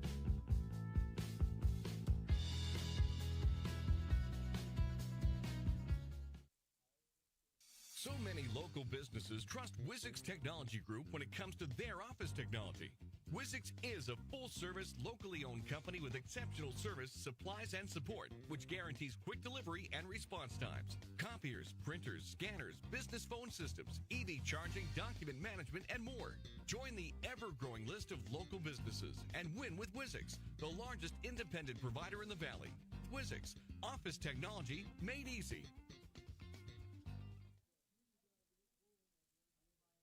Potters fans want to keep restoring and renovating historic McBean Stadium? Now you can become a member of Friends of McBean. Annual membership start at $50. Become a member now at friendsofmcbean.org. This job is the Esplanade Turkey Creek phases 4 and 5. Our scope of work for this project is full scope, so we've got all the underground, all the joint trench, and all the top side included with it. We're putting in sewer pipe, manholes. We're not doing services yet. We go through and do all the main line, and then we come back and do all the services after that. I would say this project right here, the one we're working on, is probably about a 2-month project. It's very costly to the developer, so beating the... Top of inning number 4, Potters on top 7-0. JT Maloney, Tyler Cody, and Peyton Dupree, the first 3 hitters against Justin Santiago. And Riley has finally come up with his 4 suggestions for Superhero Night. He agreed with me on Spider-Man and Iron Man, and he goes, and this is a good one because this one has been, there's a chopper out to shortstop. Bland goes to his left. He's going to have to gun it to first, and that's what he does. So quickly we've got the first out here in the 4th inning, and Tyler Cody will be the hitter. This is a guy who's been here before. I forgot about the Hulk. So the Hulk is a really good guess by Riley. But Riley, I don't know about this last guess because to my recollection, this guy has never shown up for Superhero Night. He's too big for Superhero Night. He is, in fact, Superman. I know it's in the name. Superman, you'd think he'd be at Superhero Night, but he's never been here, like Batman has never been here, but that's okay because is he a superhero? I don't know. Does he have any powers? I don't know. But Superman has many powers, and he has never come. Now, maybe he goes to Superhero Nights in the bigger cities. Maybe he's only like Chicago, New York, L.A., that kind of thing, San Francisco, Galt, that kind of thing. But okay, so now we have our lineups: Hulk, Spider-Man, Iron Man, Superman, Spider-Man, Wonder Woman, Captain America, Iron Man. So it's between, we have 2 the same, but the 2 different: Hulk and Superman against Wonder Woman and Captain America. Okay, we'll see. Hulk is a really good one because he has been here before. That's hit high up in the air and foul out of play by Tyler Cody, who struck out back in the 1st inning. Santiago threw 3 1/3 with 5 strikeouts. He has allowed a walk and hit a batter. And he faces the right fielder, left-handed hitting Tyler Cody. Misses inside at 90 miles an hour. Tyler is out of Cosumnes River College. Another member of the Big 8 Conference, along with AR and Sierra, Delta, Modesto, Diablo Valley, and Sac City. I'm probably forgetting one. 3-1. Inside, ball 4. I think that hit him. So he will go down to first. Will Mr. Cody. And Peyton Dupree will be the hitter. Dupree was hit by a pitch his first time up. That was another one of those breaking balls that just kept breaking for Justin Santiago. The other batter hit was a fastball that kept tailing away to a right-handed hitter, which was Mr. Dupree, hit him on the hand. And good to see that Peyton is okay and didn't get any injury or anything from that, because he certainly could have. Outside, nice play by Mason Belding to keep that one in front of him. Dupree comes from Sierra College.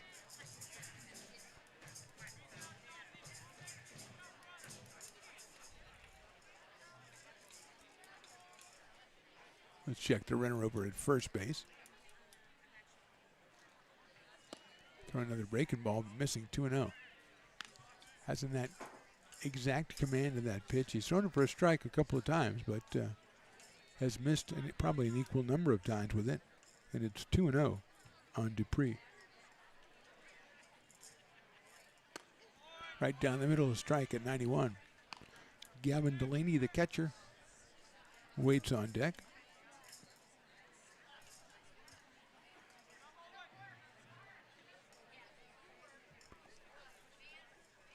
2-1 is sawed off a ground ball over by the Potters dugout, the pack of Potters. Kind of didn't even move. Nobody even tried to catch it or anything.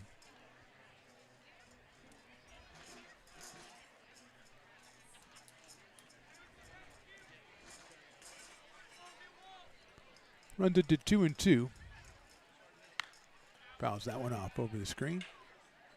2 balls and 2 strikes on the Taco Tuesday. Also a Brews Day, and we have many people taking advantage of both of those specials. Taco Tuesday to my left and Brews Day to my right. Although happy hour is officially over finally, but we still got $4 off Loomis Basin. And reaches out and pokes that one, spoils it off, so he gets another chance at 2-2.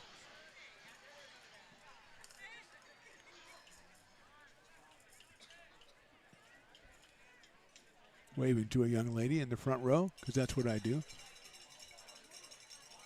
I'm sure she can't even see this far, so it wasn't me she was looking at. Breaking ball inside, 3-2. Just not quite as sharp with the breaking ball as he has been. He came in with 17 strikeouts and 3 walks, and he's hit 2 and walked 1 here today.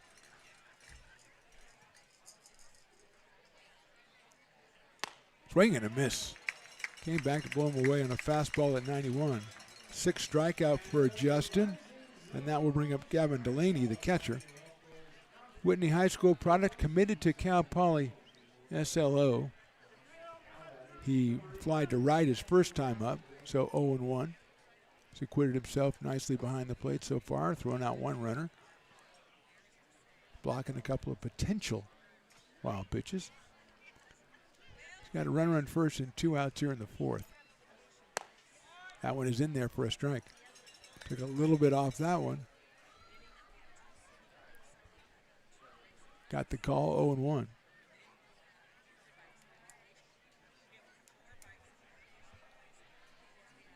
Jordan Jortson prowling around up here. Same pitch and same result, although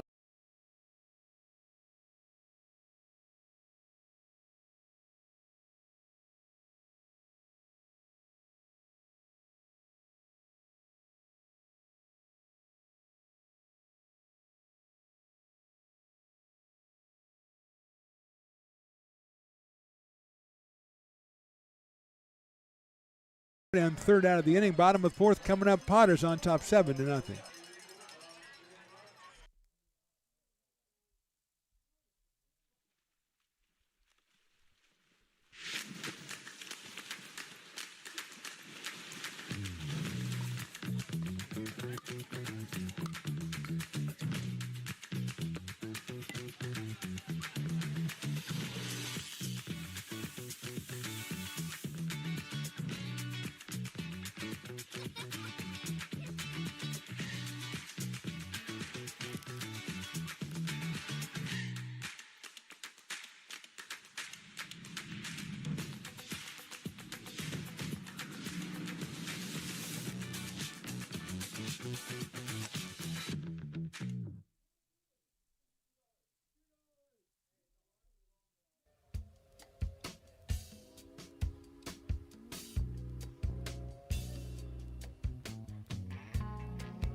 Lincoln Potters Baseball. Placer County's best kept secret is back for another exciting summer at historic McBean Stadiums. Loaded with fun for the whole family, local beer, wine, and eats. Fireworks, giveaways, theme nights, kids zone, and more.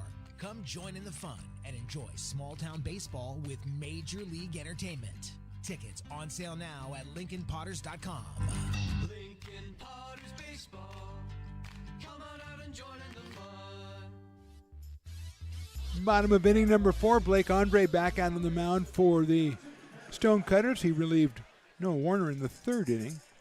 Warner went 2+, 5 hits, 6 runs, 4 earned, 3 walks, and 2 strikeouts. And Andre has come on. And he'll face Perrin Bland, Ryan Jackson, and Luke Euler. 2, 3, and 4 for the Potters.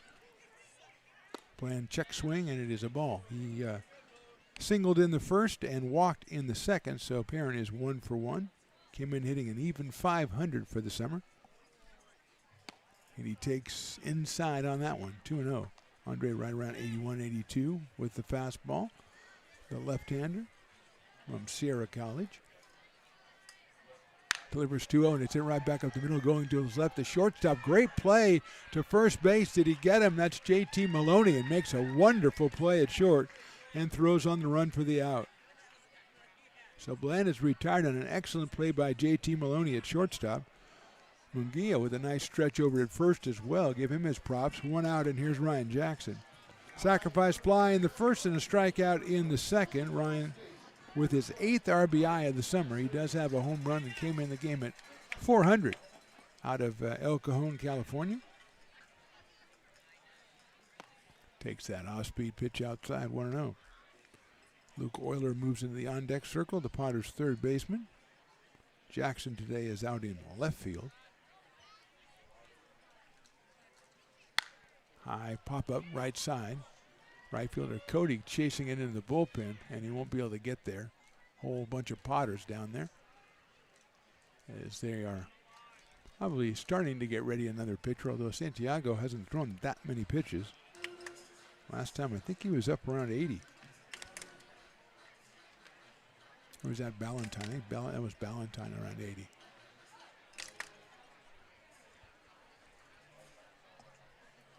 One and one. Check swing, and it's no swing, according to the first base umpire. I like the way that umpire asked for help. He just holds up both hands like he's asking for a prayer. He goes, hey, offering him something, and he gets the safe call. He fouls that one off. I got a piece of Delaney behind the plate. So it'll go to 2-2 now on Ryan Jackson.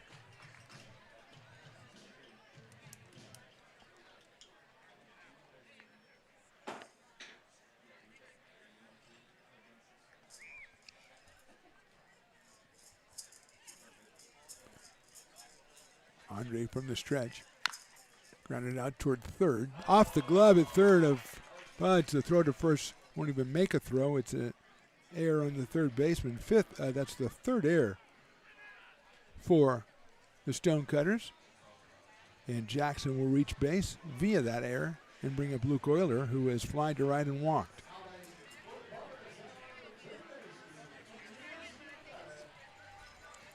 Not a problem, I don't think, with the sun, because that is not shining on the left side of the field as it usually does for about the first 2 or maybe 3 innings, but that is, we're all in shadows now except for a couple of patches here and there.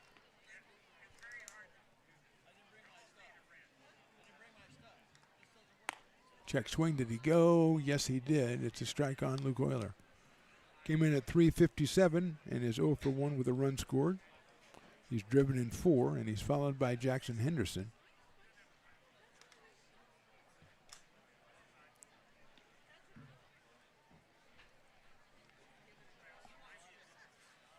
That one is a little bit too high, 1-1. Jackson getting a good lead over at first. Andre showed a pretty good move last inning. So I would be surprised if he doesn't try it out on Mr. Ryan Jackson. Munguia holding him on over there at first base.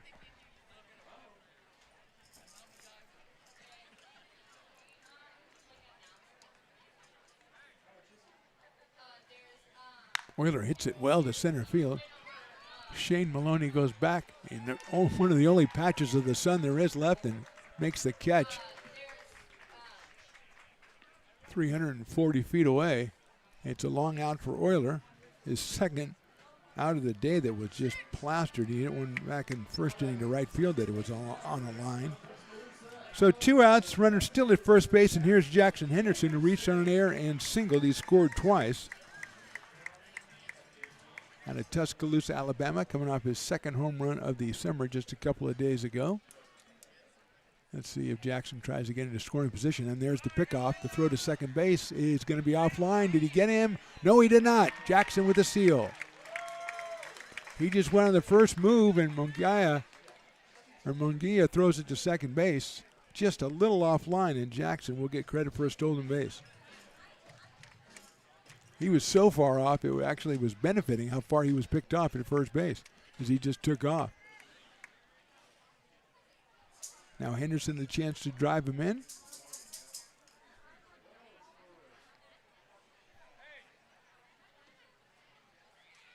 Jackson takes a strike. 0-1. We're in number 26 in the outer blue and orange uniforms the Potters are sporting tonight. Kind of a midweek uniform look. Henderson takes it. Recoils from that one. It's inside 1-1.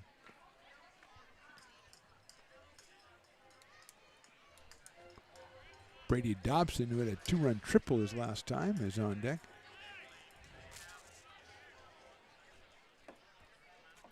Henderson, 1 ball, 1 strike. There goes the runner. The pitch is inside. The throw to third is in plenty of time, and he is safe. The tag missed at third by Kobe Pudge, and he is livid over there as that was gunned. I'll tell you, Delaney behind the plate, man, he just gunned that one down to third. Jackson, I'm going to admit it, folks, I thought he was toast. But the tag missed, and the call safe. And the catcher's going to go out and talk to the pitcher, just kind of commiserate, I think, over that one. I thought I had him. I thought you did too. Okay, thanks. Let's pitch to Jackson Henderson. The pitch was called a ball, so it's 2-1 on Jackson. Ryan Jackson, that is, a couple of stolen bases in this inning.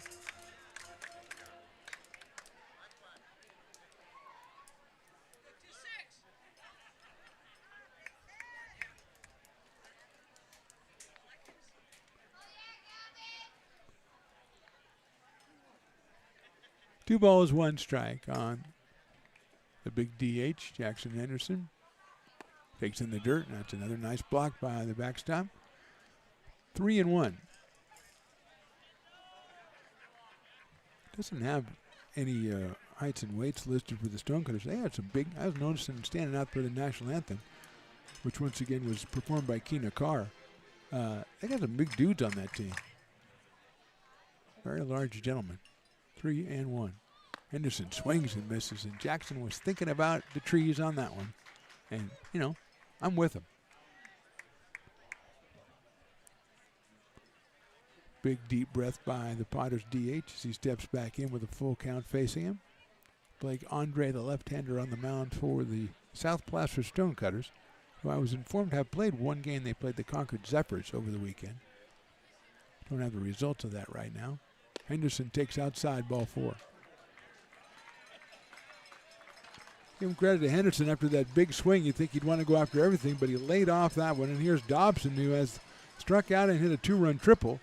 And he's got 2 more runners on. And a chance to double his fun up here. The left-handed hitting first baseman out of Stockton, California, and Cal State Fullerton.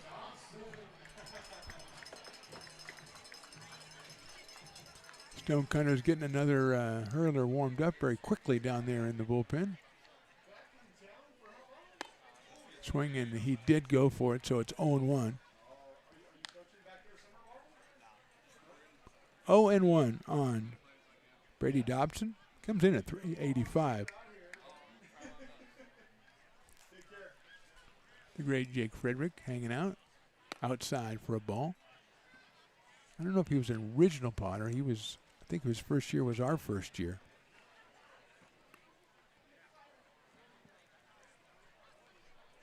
1-1 now on Brady.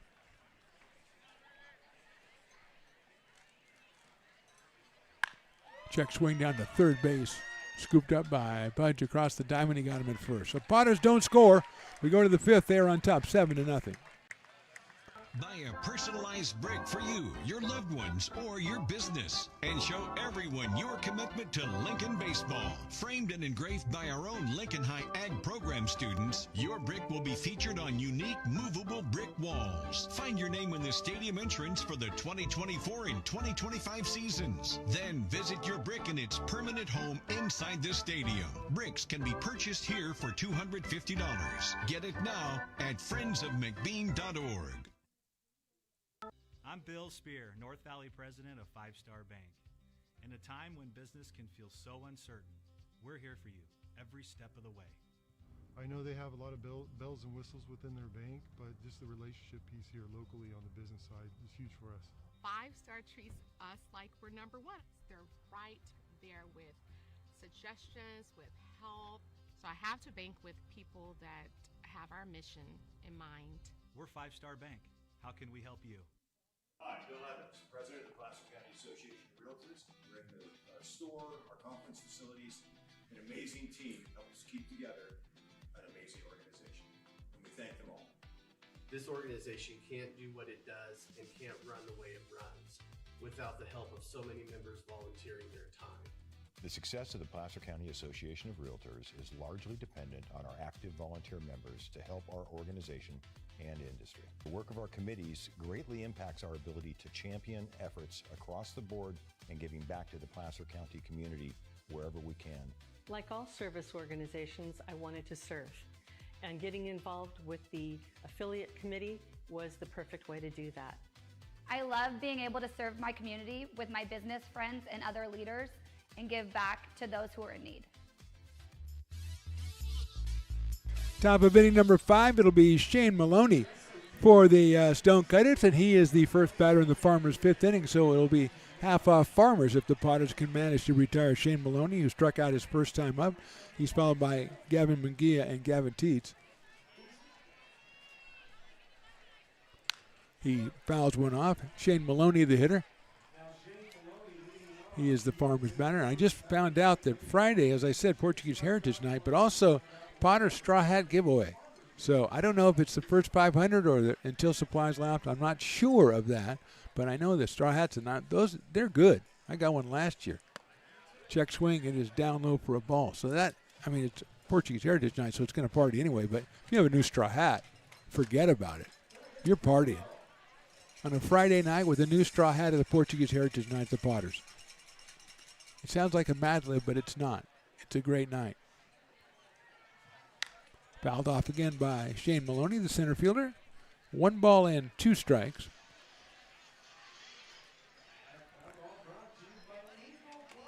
Justin Santiago again going into the 5th inning. He went 4 innings in his first start and 5 innings in his second.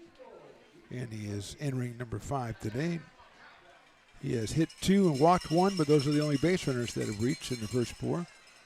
And he's 1-2 on Shane Maloney.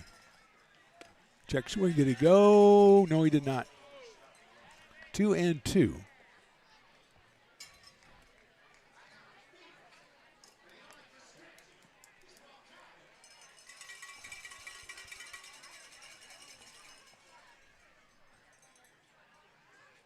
That's called strike 3. So half off of Farmers, $4 off Loomis Basin. They just keep piling up, Riley. And we got the Dueling Dogs batter coming up in 2 more batters. It's getting crazy. So here's Gavin Munguia. He struck out back in inning number 2. Coming out of Folsom Lake College. He is the first baseman tonight for the Stonecutters. Chopper, slow chopper out toward short. Going to be cut off by the third baseman, Euler. Guns it across the diamond for the out. Impressive play by Luke Euler for the second out. And here comes Gavin Teets. And we could have like 7 different beer specials going on at the same time. He's the Dueling Dogs batter. We've already got Farmers. We've already got Loomis Basin. Now, last time Gavin took it down to 2 strikes, but then popped out to second base. So he is 0 for 1. The left fielder.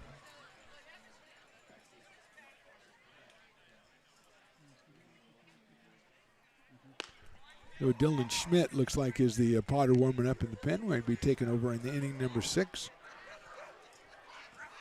And there's a lot of dogs barking, or else Willie's got 2 or 3 mixtapes going on at the same time. Chopper it out toward Euler. Euler with a big hop on that one. Luke across the diamond, and that's another great inning for Justin Santiago. We'll go bottom of inning number 5. Potter 7, Stonecutters nothing. Potters fans want to keep restoring and renovating historic McBean Stadium? Now you can become a member of Friends of McBean. Annual membership start at $50. Become a member now at friendsofmcbean.org. When it comes to your home's maintenance and repairs, Jeffers Resource Group has you covered. Our handyman services offer a comprehensive range of expertise, from minor carpentry to drywall, electrical and flooring for property managers, landlords, and renters alike. We ensure that every job is completed to the highest standards, so you can have peace of mind. Contact us today to discover how Jeffers Resource Group can help keep your home in top shape.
You are laborers rising. And now you understand where we came from, what solidarity means, and what we have ahead of us. Bottom of inning number 5, Blake Andre still out there for the Stonecutters. The left-hander will face Carson Moore, Mason Belding, and Mays Madsen. 3 left-handers, so convenient for him. Carson has a couple of singles and a couple of runs batted in tonight. And he takes a beautiful breaking ball in there for a strike. 0-1 from Blake Andre. Potter's up 7-0. 1 in the first 3 and the second 3 in the third. Andre shut him down in the 4th, even though they had an error and a walk in the inning. That's a ball. Carson was 423 coming in and 2 for 2 tonight. Line drive right field. That is going to be a tough play out there. The dive. And he did not make it the catch. Here goes Moore to second. The throw is going to come in a little late, and Carson Moore has a 3-hit night with a double to right field. Great try by Tyler Cody over in right field, but he could not make the catch.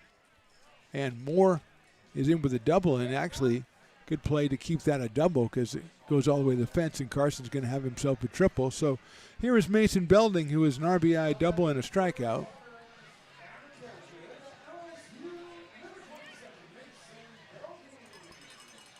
Mason out of Del Oro High School, the Eagles, Grass Valley, California, LSU. Doubled in a run in the first, or in the second, almost hit it out of here to right center, and then took a call, 3rd strike in the 3rd. Inside fastball, 1-0. Mays Madsen on deck.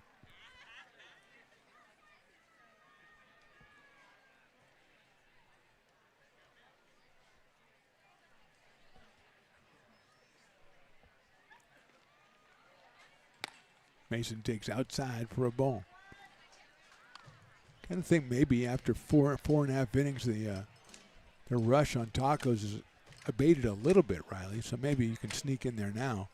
$2 tacos is a formidable obstacle to getting in there. I think maybe there's a little lull. Look out, Mason. That's inside 3-0.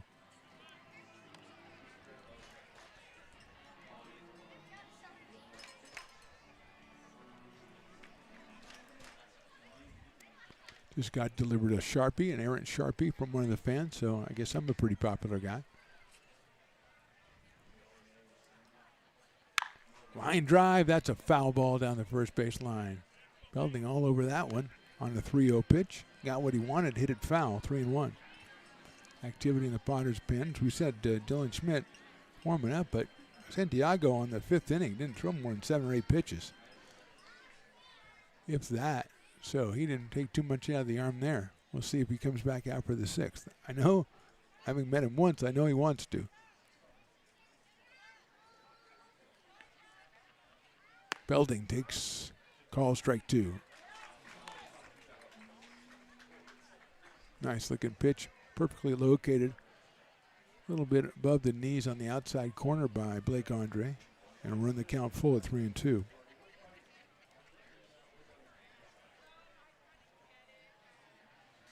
That's inside, and Belding takes the base on balls. So 2 on, nobody out for the Potters.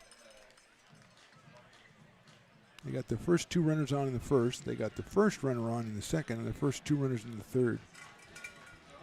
And the fourth, the second runner, and then first 2 runners here. And now we're going to have a meeting at the mound. It might have reached the end of Blake Andre's pitch count here. Early in the season, we're going to get a new pitcher for the Stonecutters. We'll be back with that new pitcher after this on the Stones Broadcast Networks. American River College is a top-tier community college sports program that provides student athletes with the opportunity to thrive both athletically and academically. ARC Athletics is currently ranked 5th in the state and 2nd in Northern California. With over 19 sports programs, our athletes compete with the region's best athletes. Our diverse and dedicated coaching staff helps athletes develop the skills necessary to compete at the next level. Start your community college athletics journey with us. American River College, Sacramento's best athletic program. Go Beavers.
Our new pitcher in the bottom of the 5th inning is Zach Ledzinski out of American River College. He'll come on to face Mays Madsen with 2 on and nobody out. Andre, 2+ innings, 2 hits, a run. Walked 2, struck out 1. He is responsible for the 2 runners on the bases right now as Madsen gets ready to approach. Ledzinski wraps up the warm-up tosses. Big right-hander wearing number 34 for the Stonecutters. And we get the nod from the catcher. We're ready to go.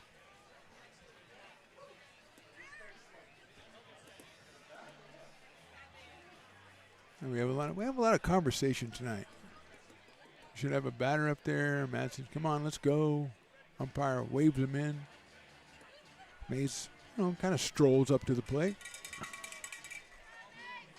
He's got 2 on and nobody out. He tried to bunt back in the second, was thrown out by the pitcher, then hit a sharp grounder that the first baseman, Munguia, handled back in the third. So Mays is 0 for 2.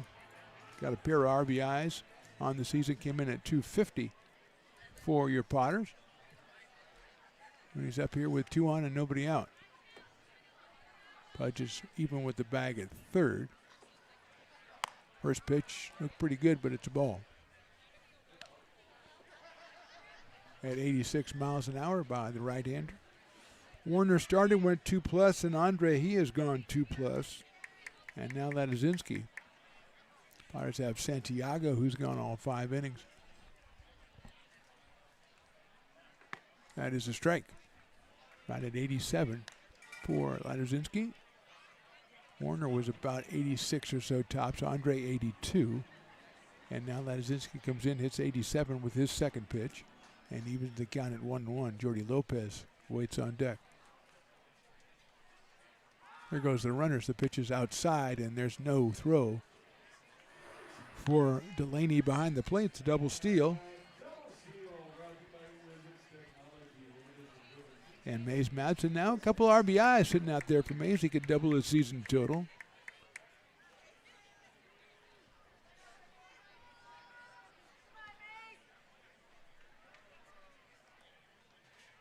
He lifts that one foul down the left field line and out of play. Right over the food court.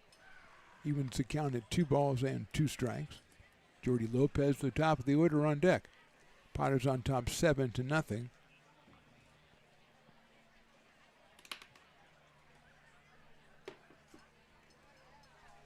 We are in the 5th.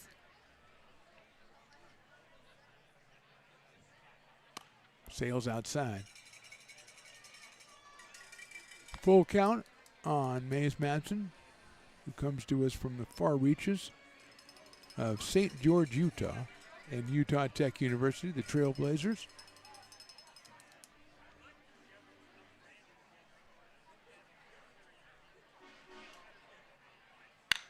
Sharply hit to the right of shortstop. Diving stop by Maloney. Pops out of his glove. It's an RBI infield single, and the Potters lead it 8-0. Madsen picks up his first hit and his third RBI. Moving to third base is Mason Belding. And still nobody out, and here's Jordy Lopez.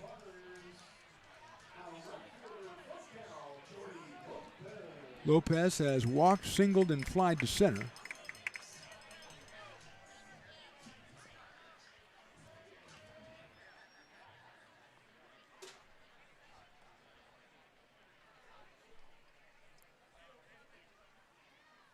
First pitch misses outside. Madsen bluffed going down at first base. Lopez comes in at .520 on the season. He's 1 for 2 tonight with an RBI, his 9th.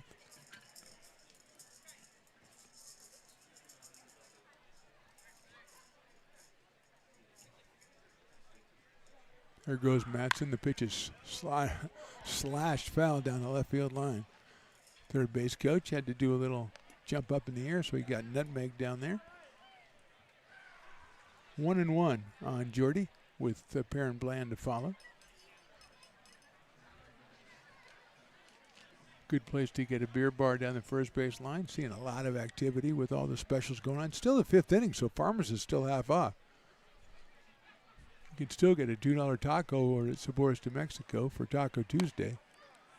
Just misses outside. 2-1 now on Jordy Lopez. Potters tomorrow off, and then 3-game set with Peloteros starting Thursday, 6:35 first pitch. There goes the runner, and it's slashed in the left field for a base hit, and here comes Madsen. He's going to score easily as the ball goes almost all the way to the fence. Lopez has a 2-run double, and the Potters put their 10th run up on the board. 2 more RBI for Jordy Lopez. He now has 11 on the season. Madsen was going on the pitch, so there's no way he's stopping. Potters now with 9 hits and 10 runs. And here's Perrin Bland.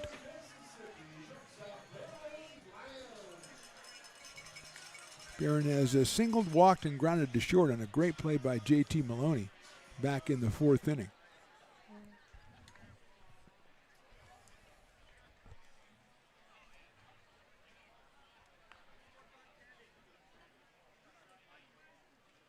Fastball is a ball, 1-0. Also want to shout out Riley Griffin, who threw out her first pitch today. She's an U14 softball pitcher, but she went overhand for the first pitch, and she just threw a bullet. Went all the way back to the screen because I think it caught the catcher by surprise. Bland chops it down to third. That is Pudge over to first for the first out. Staying at second base is Javi Lopez, or Jordy Lopez. Javi Lopez would probably stay at second base too. But Jordy definitely did. And here comes Ryan Jackson.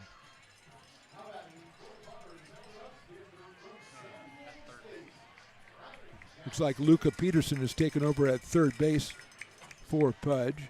So Peterson making the play there. Thank you, Luke Stoutwalker. Luca out of Folsom Lake College, and we're going to have a meeting at the mound. Don't know that they have anybody ready to go here.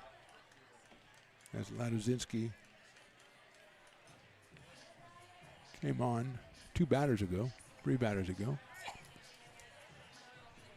So Ryan Jackson, who's at a sacrifice fly, struck out and reached on an error, will be the hitter when the conversation at the mound, which the umpire is going on to break up, is over.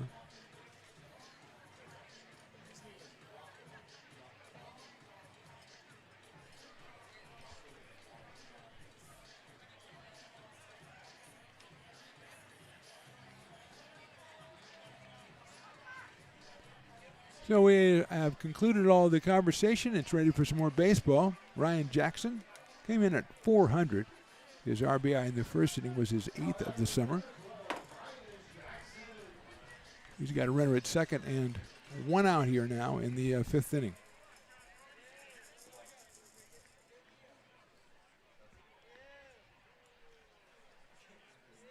Jackson fouls that one back to the screen. 0-1. He's followed by Luke Euler.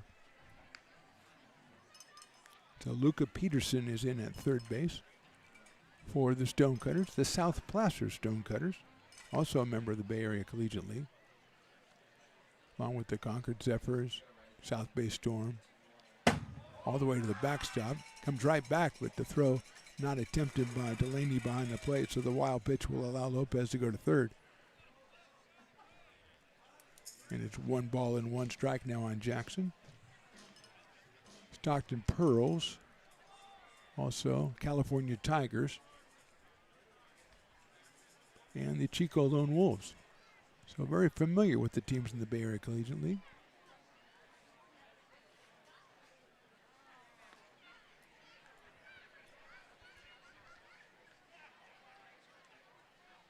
Swing and a miss. 1-2 on Ryan. Jordy Lopez down at third, 1 out here in the 5th. Piper leading a contingent of Lincoln FC footballers as he tries to sell the 50-50 wrap. We already have a pretty good number on the board. In the 4th inning, we had a good number on the board. Look out, Ryan Jackson, it's behind you. Look out behind you, Ryan. 2-2.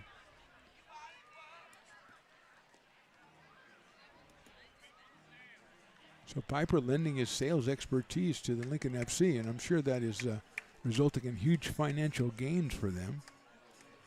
As they're probably getting some funds to pay for some tournaments. World Cup starts in a couple of days as well. That's always great. I think USA plays on Friday. Outside, it gets away, and here comes Lopez from third, and he will score.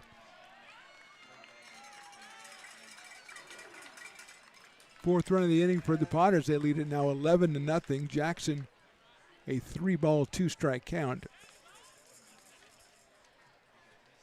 Lopez's 2nd run scored of the day. He's got 2 hits, 2 RBIs, and 2 runs scored.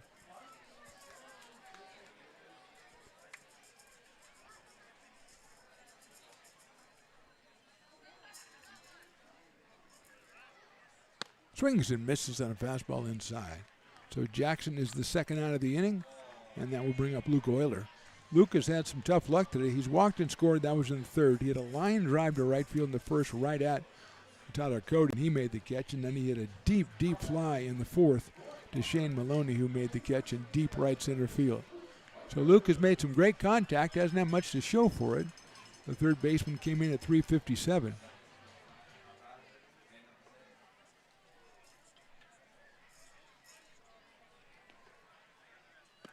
Breaking ball, held up. Was thinking about going, but didn't, and it's 1-0. Jackson Henderson scheduled next.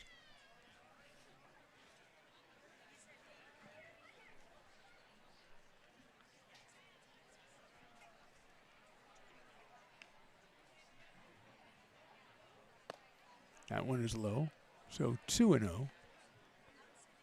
Back here Thursday, 6:35. Peloteros the opposition. On Stone's Broadcast Networks on YouTube, Lincoln Potters Baseball on YouTube. Like them, subscribe to them, don't miss a game. Swing and a miss. Fouled it into catcher's glove, more accurately, 2-1.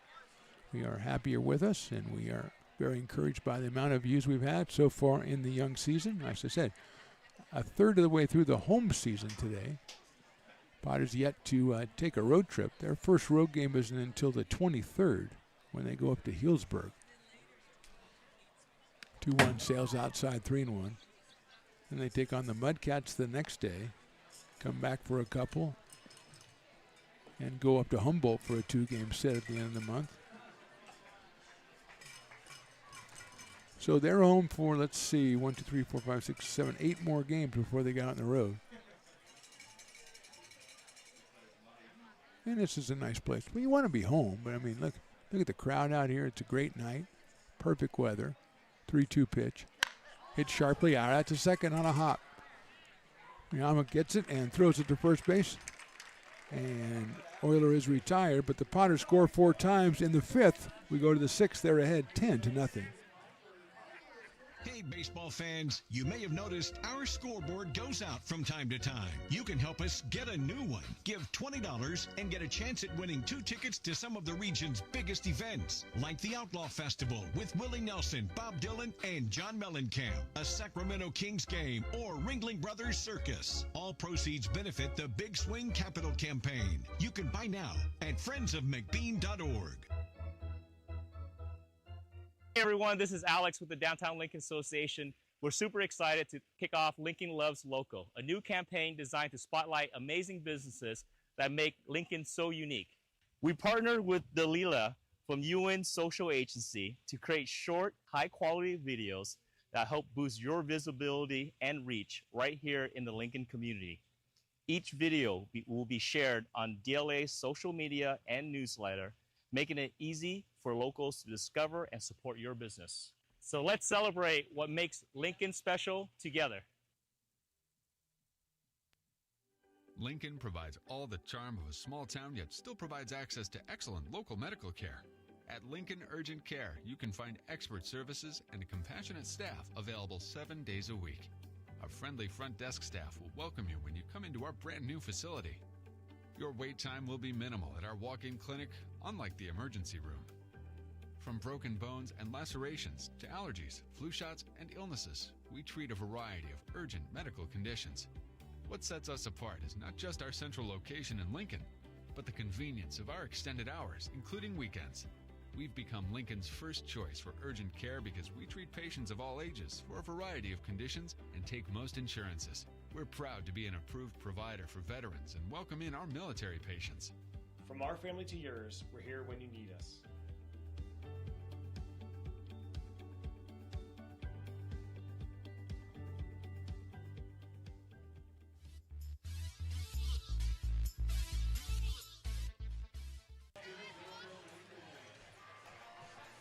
Top of the 6th inning, Potters with Dylan Schmidt on the mound.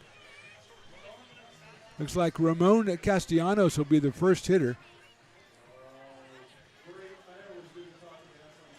So Castellanos will take over for Colby Pudge. Roman is out of Rockland High School, committed to Sierra College, and he's making his first appearance here. And he takes outside from Dylan Schmidt. Colby was 0 for 1 while he was in there with a walk. Dylan is out of Roseville and Cal State San Marcos. Grounded on the first base line. What a play down there at first by Dobson. Throws to the pitcher, covering, safe at first. And that's the first hit for the Stonecutters. Dobson with an excellent try on that one. But beating it out was Castellanos. We want to go through Justin Santiago. 5 innings, no hits, no runs. 3 walks, actually 1 walk and 2 hit batters, and 8 strikeouts, which brings his totals so far this summer. 14 innings pitched, 5 hits, 25 strikeouts, 6 free passes, and no ERA. Hasn't given up a run yet, and assuming the Potters hold on, he'll be 3-0 on the summer. Here's Miyama. Inside for a ball. Daisuke struck out in the first and struck out again in the third, so he is 0 for 2 out of William and Mary College.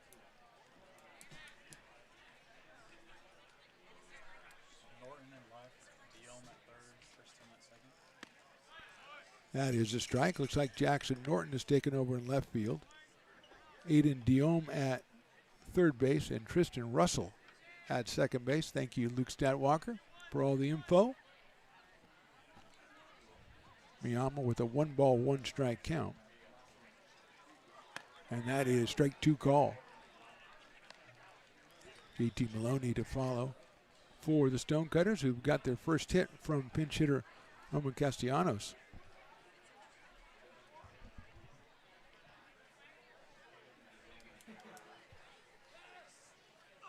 Breaking ball just misses 2-2. Schmidt thought he had himself a strikeout. So Diome, Bland, Russell, and Dobson in the infield.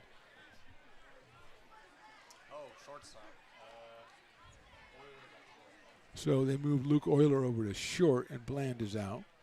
So it's Diome, Euler, Russell, and Dobson. So Mason Belding behind the plate, and Jackson Norton is in left, Madsen in center, and Jordy Lopez in right. And that's called strike 3. Third time for Miyama on the called third strike, and with 1 out, we'll go to JT Maloney, who's popped to first and grounded to short. No, we've got a pinch hitter again. That's Charlie Wagner. Charlie out of Sierra College.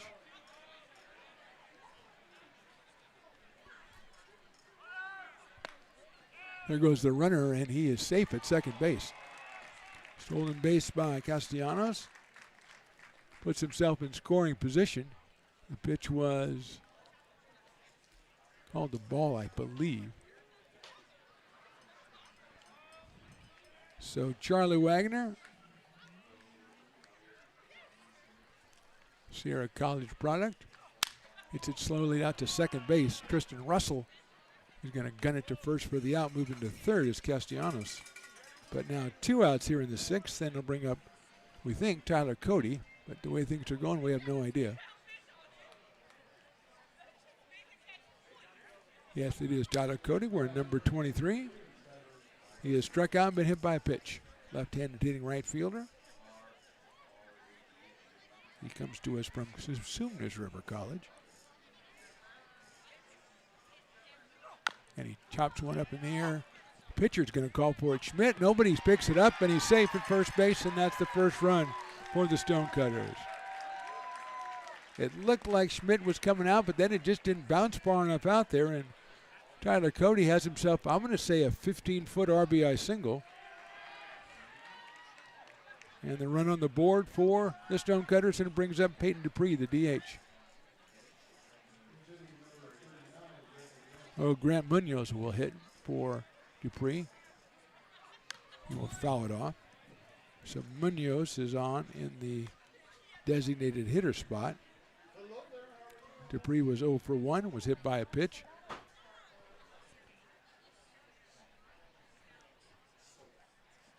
Willie got the last tacos. Suarez to Mexico brings Willie. What a beautiful thing. The last taco in the whole place, and he brings it to Willie. Fantastic. You guys can pack it up then.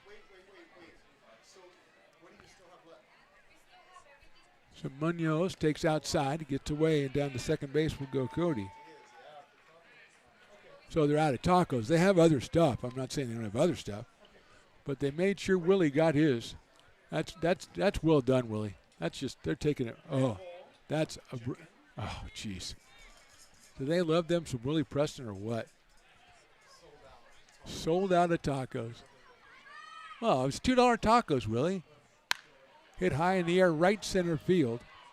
Madsen on the move, and he'll make the catch. Mays covers a lot of ground for the out, but not before the Stonecutters put their run up on the board. We go to the bottom of inning number 6. Potters lead this one 11-1. If you're in need of a seasoned DUI attorney, contact the law office of Samuel D. Burns Incorporated. We are familiar with the laws surrounding your case, and we will work diligently to minimize the negative impact following a DUI charge.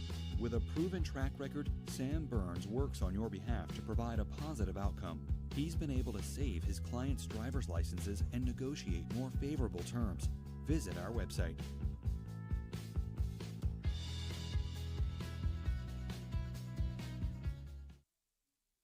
So many local businesses trust Wizix Technology Group when it comes to their office technology.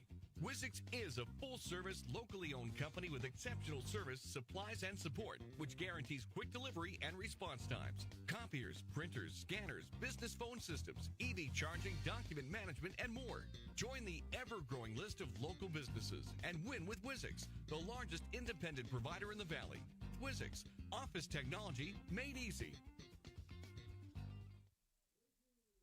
Hey, Potters fans, want to keep restoring and renovating historic McBean Stadium? Now you can become a member of Friends of McBean. Annual membership start at $50.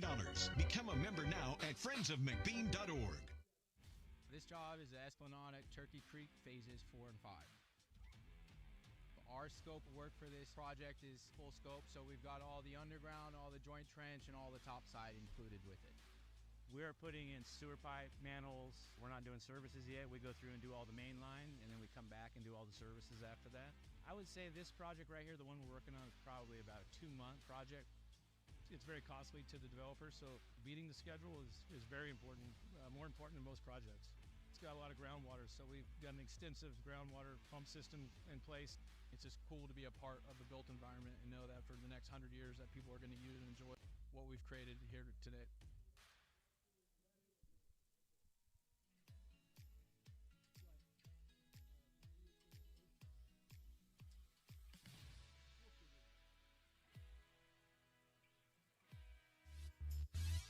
Bottom of inning number 6, and it's Jackson Henderson will start us off. Henderson has reached on an error, singled and walked.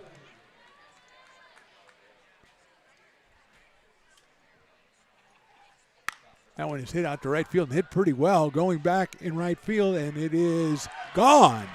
Jackson Henderson, home run number 3, and it's 12-1 Potters. Rocco Papilla is the new pitcher for the Stonecutters. Henderson, second home run in the last 3 games, and he's feeling pretty good as he hits it out of here. The Tuscaloosa product has a couple hits and 3 runs scored now in the game tonight. And that'll bring up Brady Dobson. So Papilla out of ARC is on the mound and greeted very rudely by Jackson Henderson. And here's Brady Dobson, who has struck out, hit a 2-run triple, and grounded to third. Tristan Russell should be next for the Potters. A lot of subs on both teams as we get into the bottom of the 6th there. Miyama has gone out to left field for the Stonecutters. Jordan is now in center field. Cody's still in right field.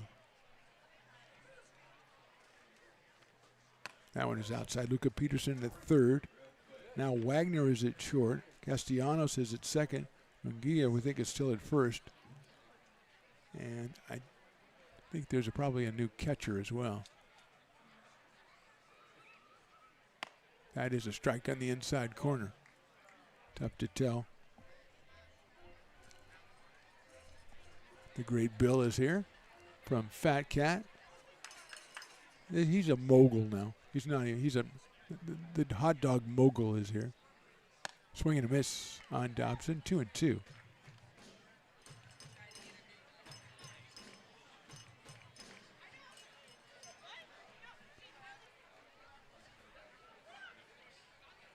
Jackson Henderson with the home run to lead off the bottom of the 6th. The opposite field home run. Dobson takes outside. Umpire went to put up the 3-2 count. I thought he was going to ring up Brady Dobson. So, skin of his teeth, he's still at the plate, although the pitch was well outside.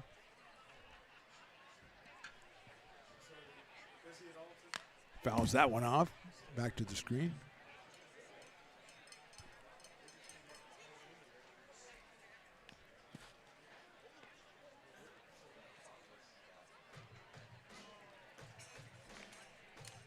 We're going to have the umpire talk to Stonecutter.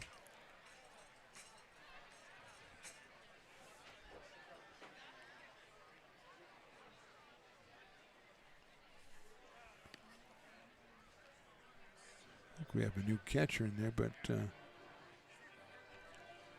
can't tell if it's 32 or 36 or 38. It might be 38.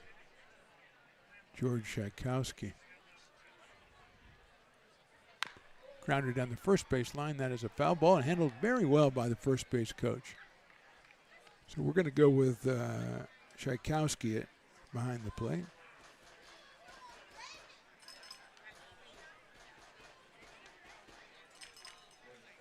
Out of Emmanuel University. That's a new one on me. Takes high, ball 4. So Dobson works the walk. He'll go down to first base. And first time we will see Tristan Russell tonight. Taking over for Carson Moore, who had a tremendous night. He was 3 for 3. He scored twice. And he drove in 2. So here's Tristan. Out of Cypress, Texas. Left-handed hitter, switch hitter. As he's batting left against Papilla. Swings and misses at that fastball at 85 from Rocco.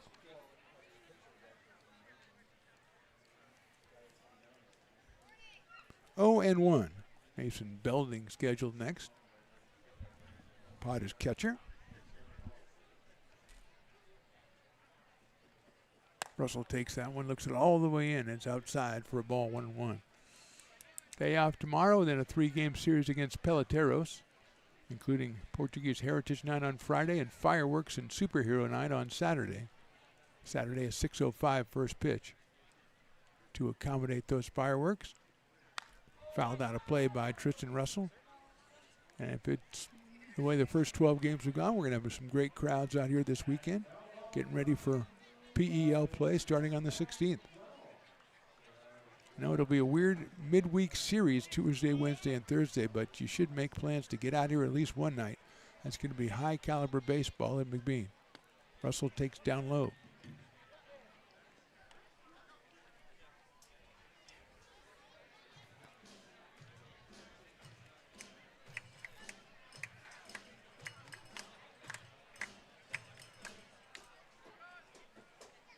Two and 2 on Tristan. Lifts it foul down the left field line, right down to the grassy knoll down there. Scattering everybody. Willie tells them to be aware down there. He does a really good job and warns them before the game. Ball's coming at you down there, you got to be ready for it. He didn't say it exactly that way. He couches it much gentler terms.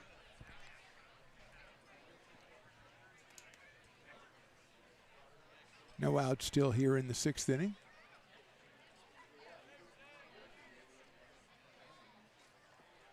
Russell hits it high in the air and pretty well to right field. Cody moving over. And what a play in right field. Comes all the way over and makes the catch. Russell's like looking out there going, what? Are you serious? Tyler Cody, the right fielder, on his horse all the way to right center and makes a great play.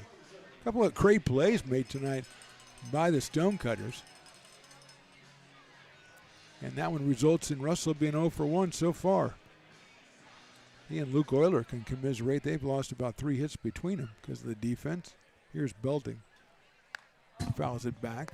Mason has a RBI double, a strikeout, and a walk. He scored twice and driven in 1. Comes up here with 1 out in the bottom of inning number 6 of a 12-1 Potters lead. Justin Santiago, another tremendous performance. 5 innings, no hits allowed. He struck out 8.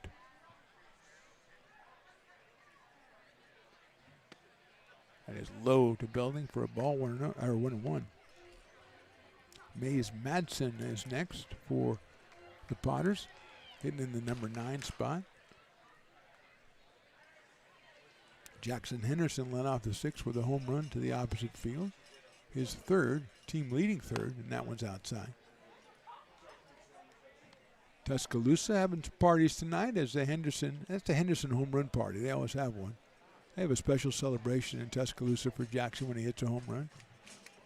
Maybe they'll put it out on Instagram or TikTok or something like that so we can all enjoy it. Swing and a miss.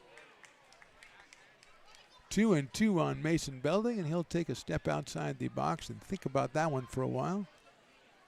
Think how he can reverse his fortunes, if you will, and step back in to face Rocco Papilla, who's the 3rd pitcher. Actually make that the 4th pitcher. Swings and misses at a high fastball. Second out of the inning recorded by Papilla, and we will go with Mays Madsen. Warner started, then Andre, then Ladizinski.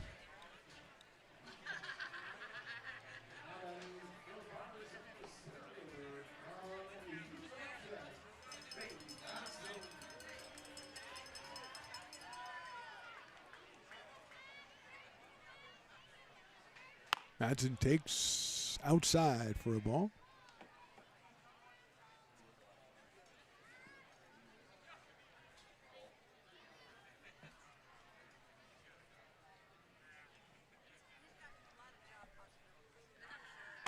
That one right down the middle on Mays. 1-1 out of St. George, Utah. Utah Tech University. Mays in center field tonight.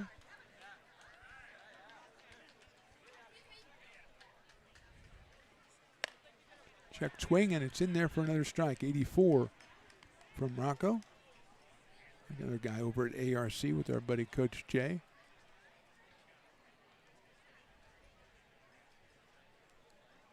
One-two pitch coming up. That's in the dirt. Good block behind the plate. Keeps him at first as not holding the runner on at a 12-1 score. Brady Dobson is that runner, getting the base on balls after Jackson Henderson's home run here in the 6th.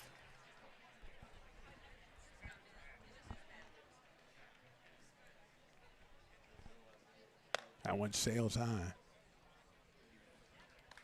So works it to a full count, does Mays Madsen, with, I believe, Jordy Lopez, although I'd be surprised if Jordy hit. But he has actually played in the field for a while. Grounder down to first, handled by Munguia. He'll beckon the pitcher away, and that will be the end of the inning. Potter scoring the Henderson home run. We go to the 7th. They lead 12-1.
Lincoln Potters Baseball. Placer County's best kept secret is back for another exciting summer at historic McBean Stadiums. Loaded with fun for the whole family, local beer, wine, and eats. Fireworks, giveaways, theme nights, kids zone, and more.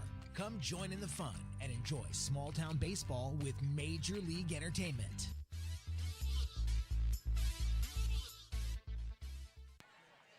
George Chakowski, the batter, the catcher. The new catcher is going to hit a foul ball back to the screen for the first strike. Dylan Schmidt still out on the mound.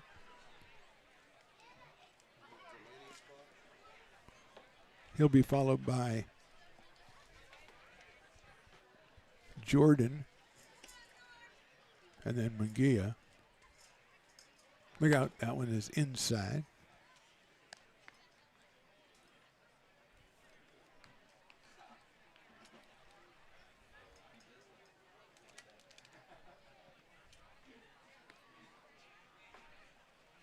One and one. Hit out sharply to shortstop, picked up by Luke Euler across the diamond. One hop, skips by the first baseman, and safe at first. First error on the Potters tonight. And it will bring up number 10, Tyler Jordan, who took over for Maloney in center field. So he'll be up here for his first time. Tyler out of ARC. A couple of ARC products on this Stonecutter squad. Just getting their season started.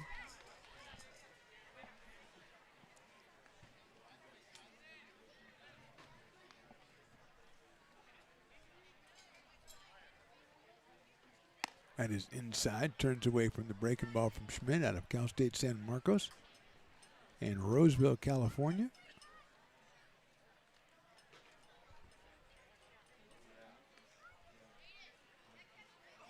That one is a ball, 2-0. Just a little bit low on that one.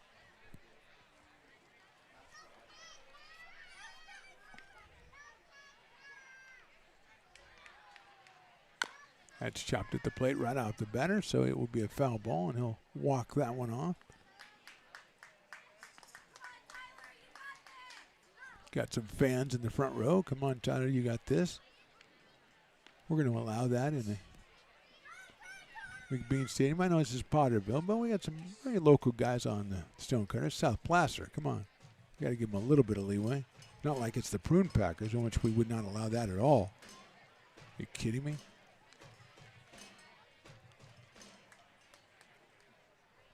Two and one now. Fouled out of play. Up against the screen. Makes it 2-2 over by my buddy Jim Russell down there. Wife Karen. She's not down there right now. She must be getting some sort of beverage. They skipped trivia to be here tonight. I wonder how our trivia team did. We've been up and down lately. Couple of good games, couple of good weeks, couple of bad weeks. Inside 3-2. That's the way trivia is. Last week was the theme was Friends, so I didn't even go. You know, come on. I don't know anything about Friends.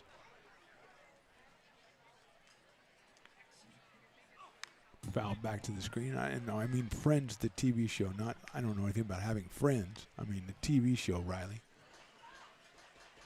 You didn't watch Friends, did you? No. You're too busy. Virtual volleyball, that kind of stuff. Yeah. Okay. Hey, nothing wrong with that. That is ball 4. So an error and a walk here in the 7th inning. And the Stonecutters have a little something going here. Gavin Munguia is the scheduled hitter. Let's see if that's him. I believe that is. Yes, Gavin's still in there. He has struck out and grounded to third as Nate Kujowski is going to come out and talk to Dylan Schmidt. Dylan has been victimized by an infield single, a single that went like 15 feet, and now an error and a walk. So he's not doing too bad, just everything just not quite working out for him. And I think that's probably what Nate's going out and telling him. That, dude, there's nothing wrong with what you're doing. Now, you don't want to walk people, obviously, but circumstances haven't been going your way on 2 hits that haven't left the infield and an error.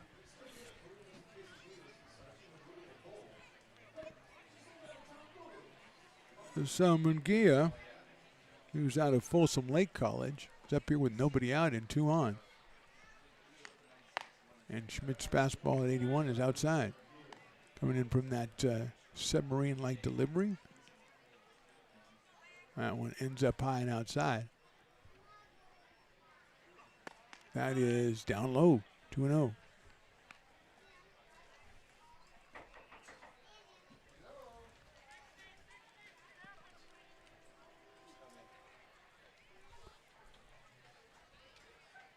That one is swung on and fouled. Just had a sharp rap on the door, and it looks like the Fulton FC, Lincoln FC is here to give out the 50-50 prize, which I think is going to be, they look like some pretty good salespeople. I think it's going to, and Piper was working for them extensively. Outside. 3-1 now.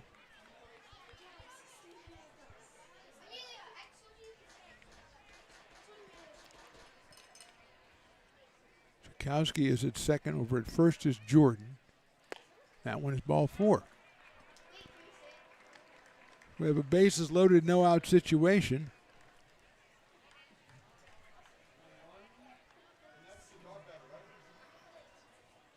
And that is Luca Peterson. And he is the dog batter because he took over the 9th spot. So Peterson's up here with nobody out and the base is loaded, making his first appearance at the plate, and he takes outside and high. Luca from Folsom Lake College came on and played some third base, but he is in the number 9 spot in the batting order.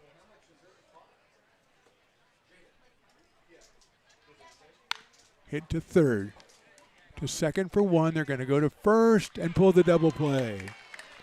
So 1 run does score, but no RBI for Peterson. It goes 5-4-3. Jordan is now at third, but 2 outs.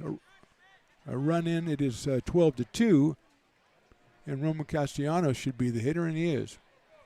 He got the first hit for the Stonecutters back in the 6th inning, an infield single down the first base line that Dobson knocked down, and they couldn't turn into a 3-1 putout with Schmidt covering. And so here he's out for a second time and takes inside for a ball. Out of Rockland High School, headed for Sierra College, is Roman Castellanos. Lines one foul down the first base line, and it's 1-1. So Jordan at third, 1 run in, but the big double play, that was Diome to Russell to Dobson, and it looked pretty smooth. Russell with a nice turn at second base. Popped up right side. Dobson in foul territory is making the call, and he's making the catch. So the Stonecutters score once, but the Potter fans will take a nice stretch here in the middle of the 7th as they lead at 12-2.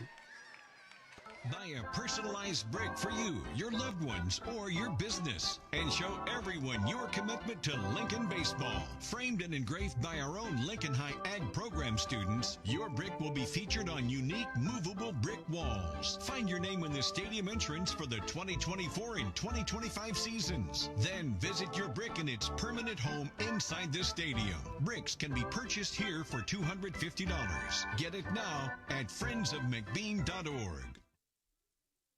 I'm Bill Spear, North Valley president of Five Star Bank. In a time when business can feel so uncertain, we're here for you every step of the way. I know they have a lot of bells and whistles within their bank, but just the relationship piece here locally on the business side is huge for us. 5 Star treats us like we're number 1. They're right there with suggestions, with help. So I have to bank with people that have our mission in mind. We're Five Star Bank. How can we help you? Hi, Bill Evans, president of the Placer County Association of Realtors. We're in the store, our conference facilities, an amazing team help us keep together an amazing organization, and we thank them all. This organization can't do what it does and can't run the way it runs without the help of so many members volunteering their time. The success of the Placer County Association of Realtors is largely dependent on our active volunteer members to help our organization and industry. The work of our committees greatly impacts our ability to champion efforts across the board and giving back to the Placer County community wherever we can. Like all service organizations, I wanted to serve. And getting involved with the affiliate committee was the perfect way to do that. I love being able to serve my community with my business friends and other leaders and give back to those who are in need. The thing I love about the PCAR committees is they all work toward the same goal of bringing the community together to support those in need in our surrounding area. I instantly came to the meeting and had a wonderful time, felt like I was a part of something bigger, and it was just the start of my leadership journey.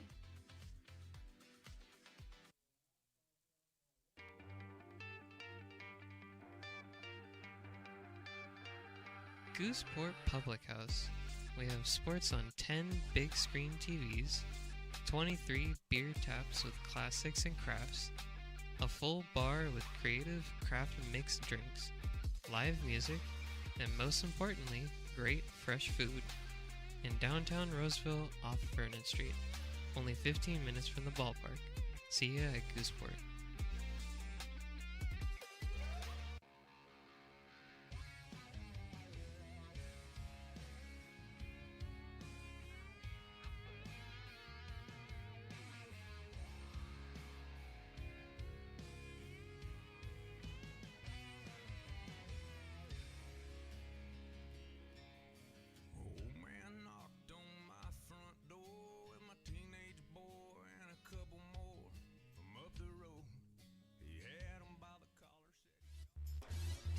Bottom of the seventh inning, Potters will go with the leadoff man, Jordy Lopez. Noah Nowalski is the new pitcher. He is out of Oak Ridge High School, headed for West Valley College, and he'll face Jordy Lopez, who takes a strike.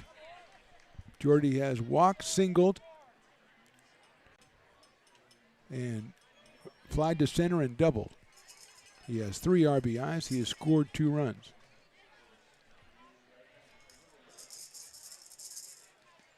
Takes inside.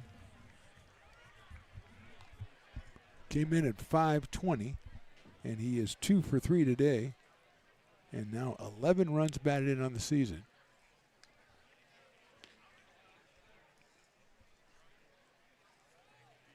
Line drive, that's a base hit. He went down to one knee, still got a base hit. Third hit of the day for Jordy Lopez. That is, I believe, hit number 11 for the Potters. And that'll bring up Aiden Diome. Batting in Perrin Bland's spot.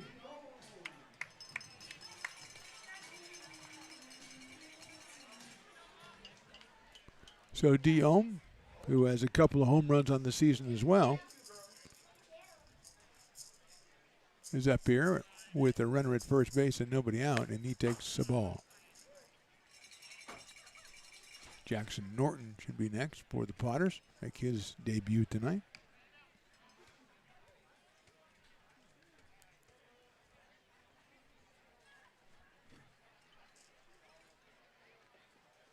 Diome lifts that one down the left field line and out of play deep into the night.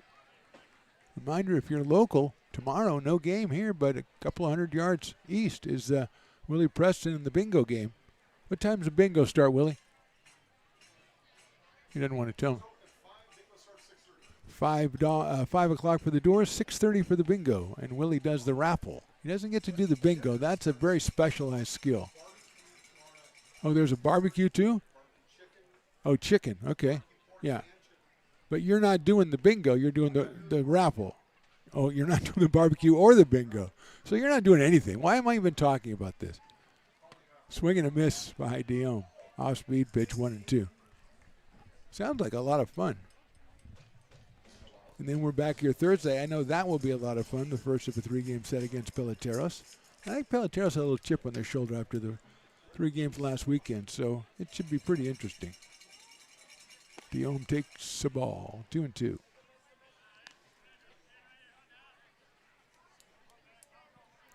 Peterson, Wagner, Castellanos, and Mungaya across the infield for the Stonecutters out of South Placer. 2-2 to Diome. Takes outside. 3 and 2. Cody, Jordan, and Miyama in the outfield. Shakowski behind the plate. And Nowaski, who is the 5th pitcher for the Stonecutters, on the mound. 3-2 coming up. Lined into right field, base hit. That'll be extra bases, most likely going around to third easily as Lopez. They're going to throw it to Guillaume at second, and they throw it away. That would have got him. Good backup in left field by Miyama. That would have definitely, I think, at second base got Guillaume, but he'll get credit for a double. Aiden has just been hitting the heck out of the ball all summer long. And with runners at second and third, the first appearance of Mr. Jackson Norton, who has a pair of home runs this summer.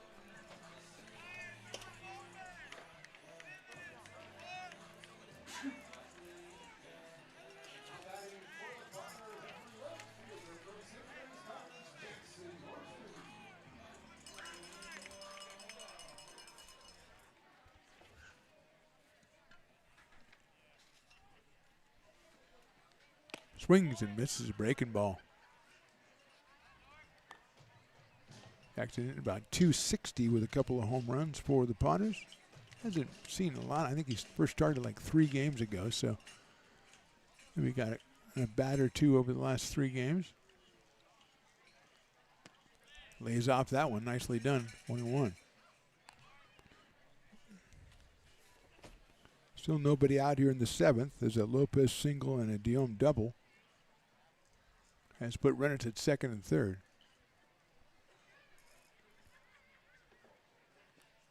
Jackson fouls that one out of play. Allowed foul, 1-2.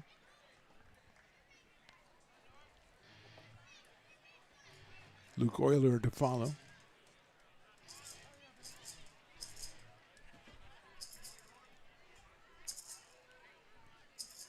Noah Nowaski, big right-hander. Checking in with Shakowski behind the plate. Hit sharply but foul down the third base line. Scatters the bullpen of the Stonecutters. Playing just their second game of the summer. Just getting their feet wet here.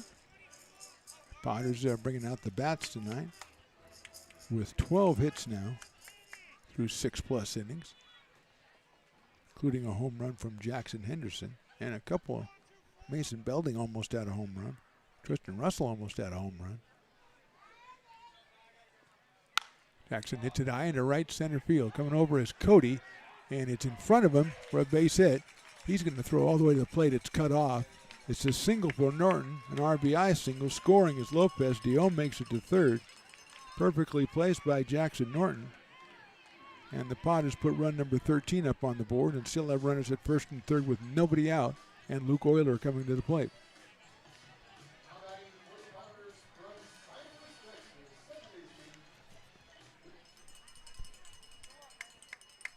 So Euler, who was flied out twice, grounded out and walked, and both of his flyouts and his ground out have been just really sharply hit.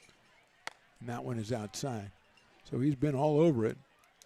His contact rate is good, if there's such a thing as contact rate, or barrel rate or something like that. Anyway, he's got 3 of them tonight, but no hits.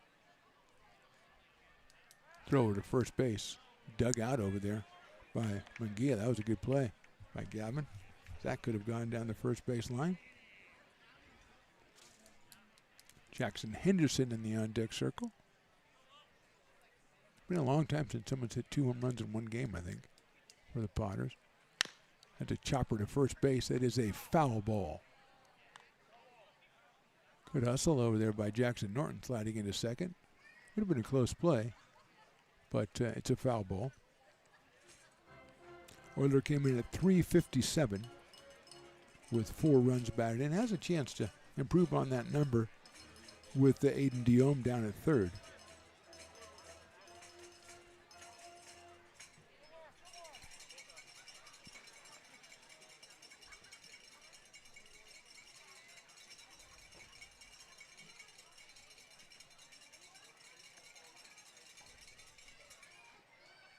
Comes over the top, gets the call, strike, 1-2.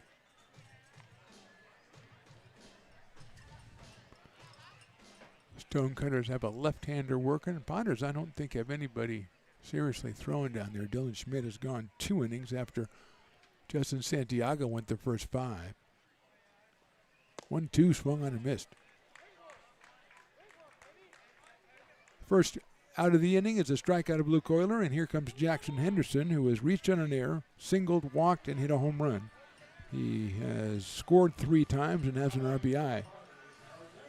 And the Tuscaloosa people are hopefully still up and still checking out Jackson Henderson.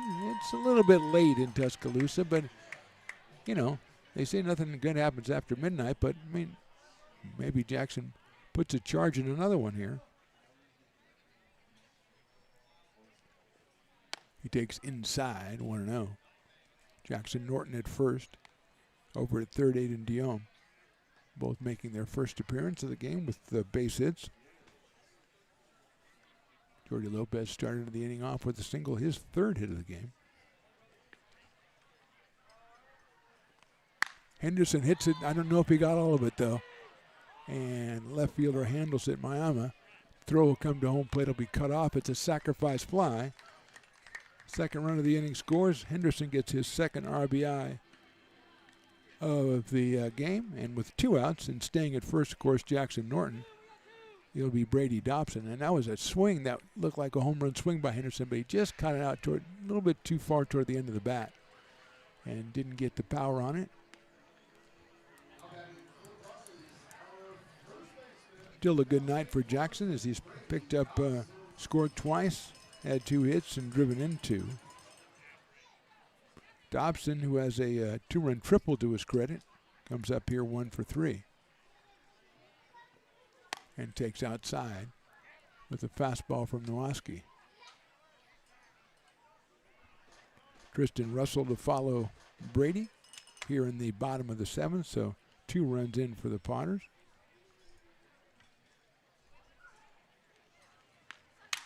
That's a broken bat up into left field. It might drop. Left fielder comes in and makes a wonderful running catch for the out. So Potters scored twice in the 7th. We go to the 8th. They're up 14-2.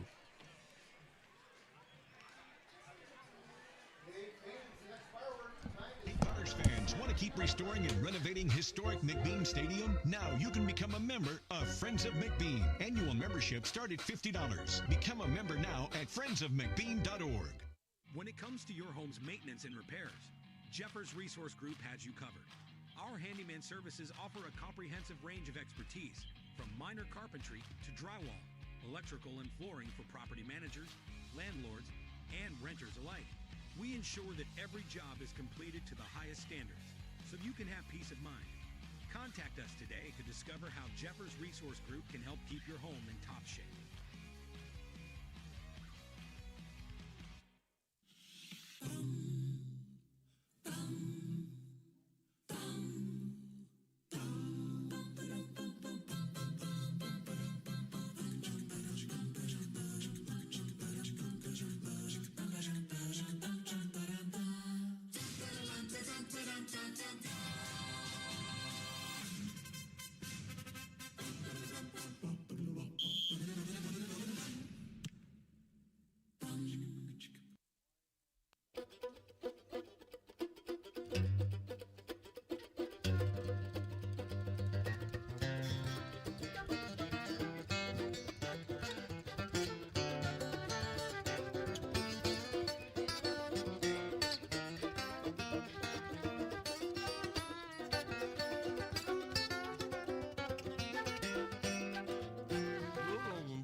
You are Laborers Rising.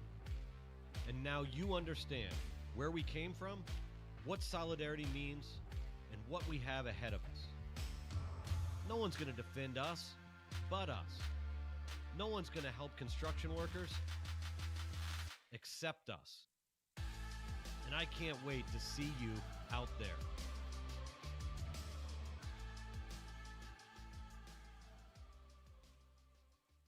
American River College is a top-tier community college sports program that provides student athletes with the opportunity to thrive both athletically and academically. ARC Athletics is currently ranked 5th in the state and 2nd in Northern California. With over 19 sports programs, our athletes compete with the region's best athletes. Our diverse and dedicated coaching staff helps athletes develop the skills necessary to compete at the next level. Daisuke Miyama will lead it off in the 8th for the Stonecutters. Miyama, who made the nice running catch to end the bottom of the 7th, has struck out 3 times, and he will face Tyler Vargas, the right-hander out of Rancho Cordova, and Wagner College, who I believe are the Seahawks. And he will take on Miyama, and then Wagner, and then Tyler Cody here in the 8th inning. First pitch is a broken bat, pop up to shortstop, and Luke Euler says, I got it. And he got it. So 1 pitch, 1 out here in the 8th for Vargas, and that will bring up Charlie Wagner out of Sierra College, who came on in the 6th and grounded out to second. So he is 0 for 1 in this one.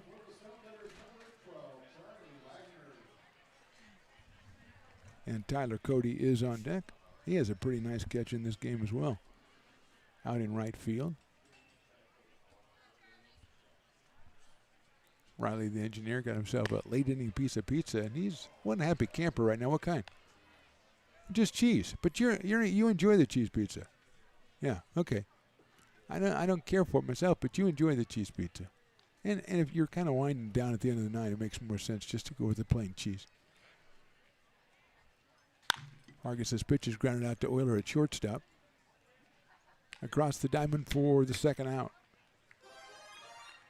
So a couple of plays by the Potter shortstop brings us to the 3rd batter of the inning, Tyler Cody, who was struck out and hit by a pitch and had an RBI single, which went about 15 feet as he hit a bouncer right in front of the plate that Schmidt was going to handle. Dylan Schmidt was going to handle back in the 6th, and it just never got to him. And Cody gets the RBI. The Stonecutters scored 1 in the 6th, and they came back and scored another in the 7th, an unearned run. Cody lines that one foul. Watch out down in the bullpen. He is out of Cosumnes River College. He has been in right field. He's one of only 2 players who've been in there from the beginning for the Stonecutters.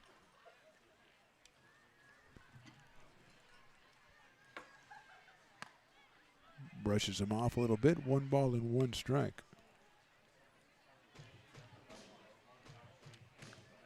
Should be Grant Munoz on deck. He came on to hit for Peyton Dupree back in the 6th inning. Vargas 1-1. Down low 2-1.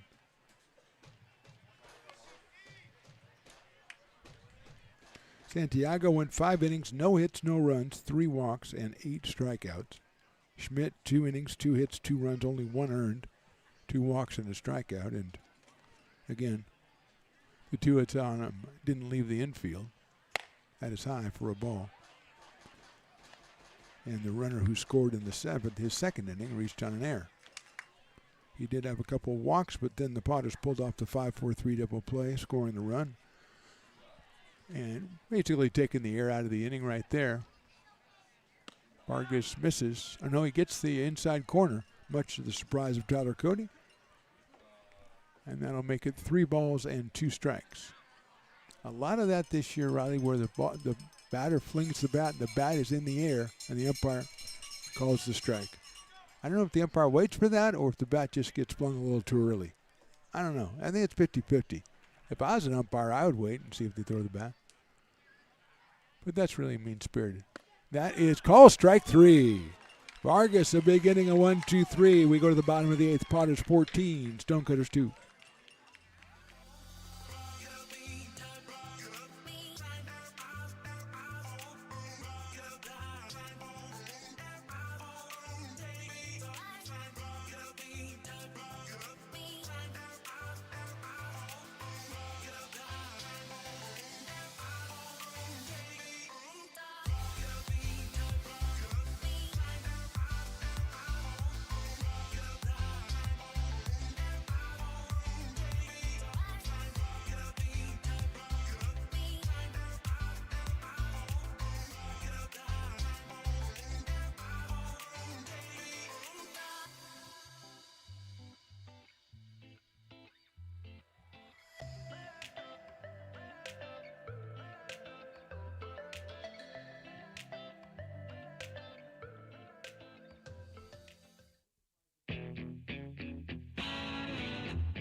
baseball fans, you may have noticed our scoreboard goes out from time to time. You can help us get a new one. Give $20 and get a chance at winning 2 tickets to some of the region's biggest events, like the Outlaw Festival with Willie Nelson, Bob Dylan, and John Mellencamp, a Sacramento Kings game, or Ringling Brothers Circus. All proceeds benefit the Big Swing Capital Campaign. You can buy now at friendsofmcbean.org.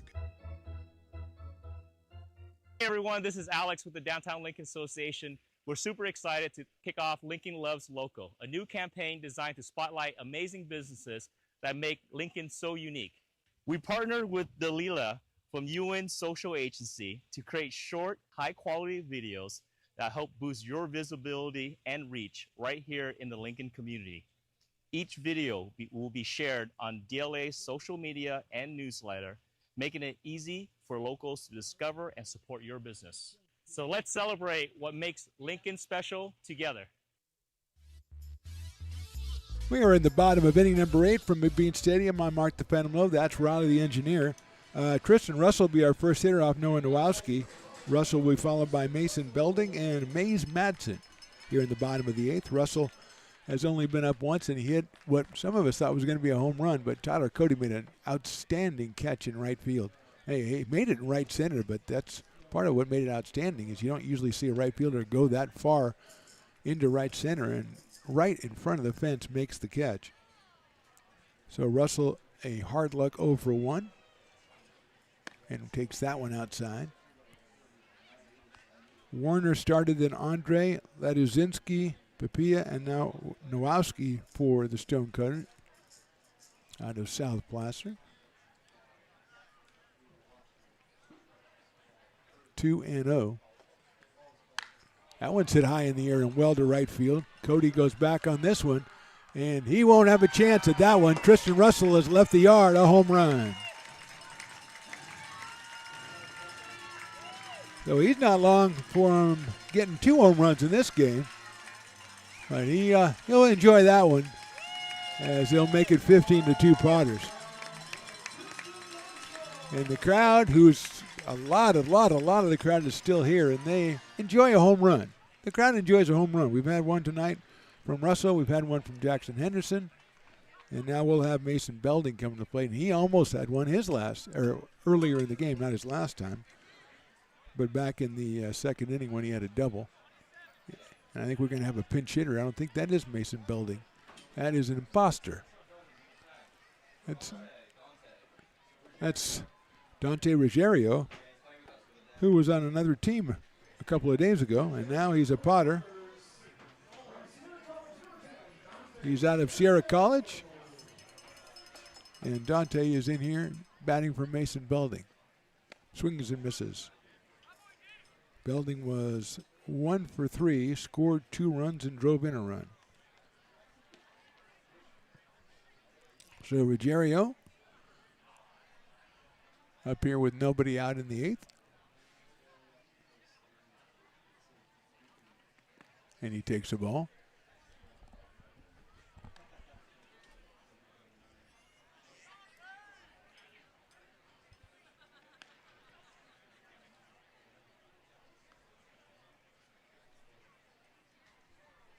One ball, one strike on Dante. Takes ball 2. Down low on that one. Jerio, I think it was on Peloteros. He had a really good series against the Potters. A couple of hits in one game. I think he was like 4 for 7 or something. Hits that one deep to left field. Back. Catch it, run into the fence. Did he make the catch? No, he did not. That's Miyama out there. Got the ball right into the fence. Hopefully he's okay, and Ruggerio's going to have himself a double. Thought we were going to have the rare back-to-backer right there. And I thought we were going to have another amazing catch by the Stonecutters. But ball went into glove, but body hit fence. And we've got a double for Ruggiero, and here is Mays Madsen. Nobody's checking on him, so he must be okay out there in the left field. He made a great catch running in the 7th. He almost made a great catch going back in the 8th. And here's Madsen is grounded out 3 times and then an RBI single.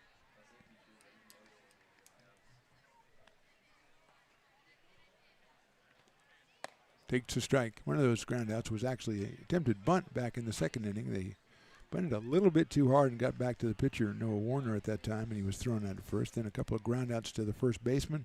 Sandwich during an RBI single and a run scored back in the 5th. Fouls that one back to the screen. It was a Taco Tuesday, and Riley, the tacos ran out in the 6th inning. $2 tacos. You're not going to make it to the 9th inning with $2 tacos, especially the way Saboris makes them. Fantastic. But they did bring Willie his burrito bowl, and they don't forget Willie. You're not supposed to forget Willie, of course. Madsen hit it sharply on the ground to second base. As Castellanos out there making the play over to first, runner moves over to third. Mays hit it very hard, but he is the first out of the inning, and it is scheduled Jordy Lopez is the hitter. Jordy has walked, singled, flied to center, doubled, and singled again.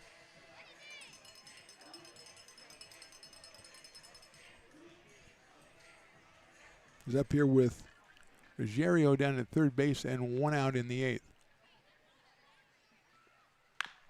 Ground ball back to shortstop. Run will score. The throw goes to first and gets him by a step. So Lopez drives in another run. Second run for the Potters this inning. And Jordy has driven in 4 runs today. And the Potters lead it now 16-2.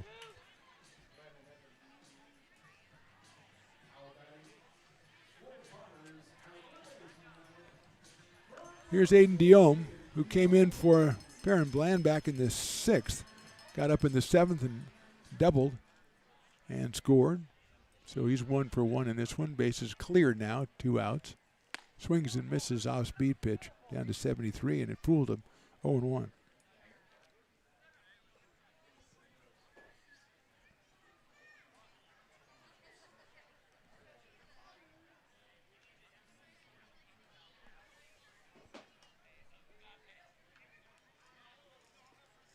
That one sails high.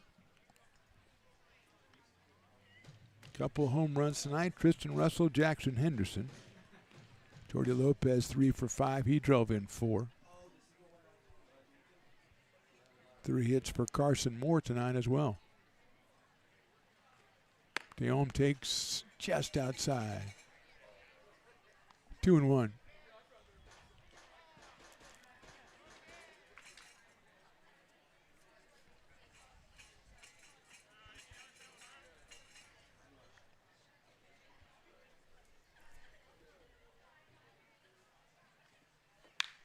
Diome lifts it down the left field. Miyama chasing it over toward the line. It looks like he's in fair territory, and he overruns it a little but makes the catch for the out. So the Potters score another 2 here in the 8th. They lead it as we go to the 9th, 16-2. Lincoln provides all the charm of a small town, yet still provides access to excellent local medical care. At Lincoln Urgent Care, you can find expert services and a compassionate staff available 7 days a week. Our friendly front desk staff will welcome you when you come into our brand new facility. Your wait time will be minimal at our walk-in clinic, unlike the emergency room. From broken bones and lacerations to allergies, flu shots, and illnesses, we treat a variety of urgent medical conditions. What sets us apart is not just our central location in Lincoln, but the convenience of our extended hours, including weekends. We've become Lincoln's first choice for urgent care because we treat patients of all ages for a variety of conditions and take most insurances. We're proud to be an approved provider for veterans and welcome in our military patients. From our family to yours, we're here when you need us.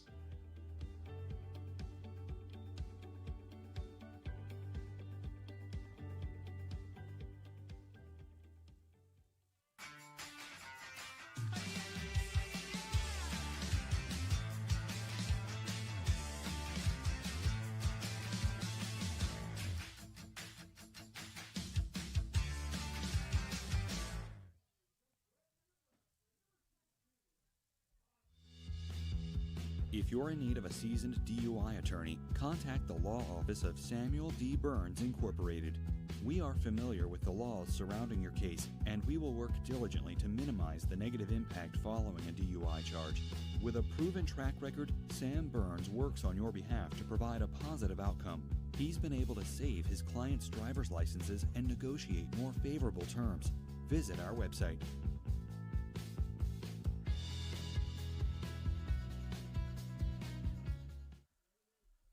So many local businesses trust Wizix Technology Group when it comes to their office technology. Wizix is a full-service, locally owned company with exceptional service, supplies, and support, which guarantees quick delivery and response times. Top of inning number 9, it is Dawson Raddick on the mound for your Lincoln Potters. He is the 4th pitcher for the Potters tonight. He will face Grant Munoz, the first hitter.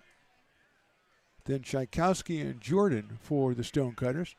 Raddick out of Gretna, Nebraska, and he chops one right back to Raddick. It's going to be a tough play. He throws to first, and he got him. Nice play, Dawson Raddick. He went upstairs for that throw to first. I don't know what the reading was on that one, but he gets Munoz at first for the first out. Dawson from, as we said, Gretna, Nebraska. Dan and Kim, the parents out here. Was it last weekend? Time comes, it just merges together for me, Riley, but I believe it was last weekend. It was great to see them, great to meet them. Here's George Tchaikovsky making his 2nd appearance at the plate. Fouls that one off. He reached on an error his last time.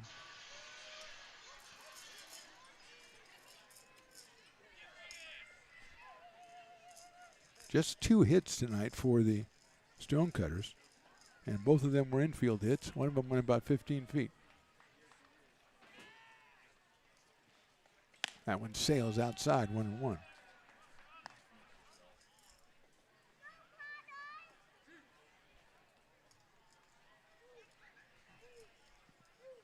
One ball, 1 strike, 1 out here in the 9th.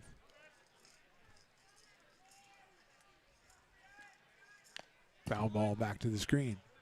1-2.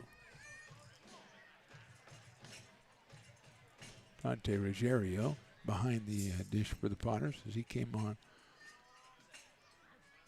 to hit for Belding and almost hit one out of here. Got himself a double back in the 8th.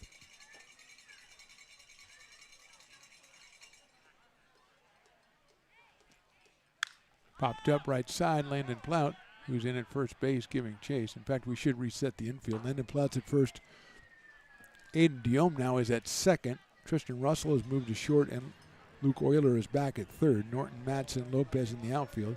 Ruggiero behind the plate, and Dawson Raddick on the mound. Santiago, Schmidt, Vargas, and Raddick. Vargas, 1 inning, 1-2-3, 1 strikeout.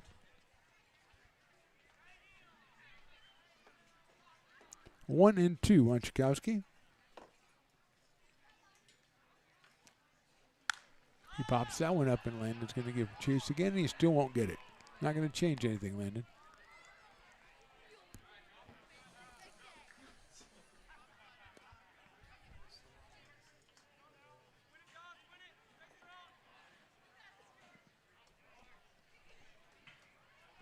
Tyler Jordan will follow. Swing and a miss. Rocket gets the strikeout. So 2 outs here in the 9th inning, and that will bring up Tyler Jordan. Jordan came on for Maloney in the 6th and got a base on balls in the 7th, so he is 0 for 0, as they say. I don't think anybody says that. So Jordan out of American River College sets up here with 2 outs, and Dawson Raddick trying to close it out on the mound.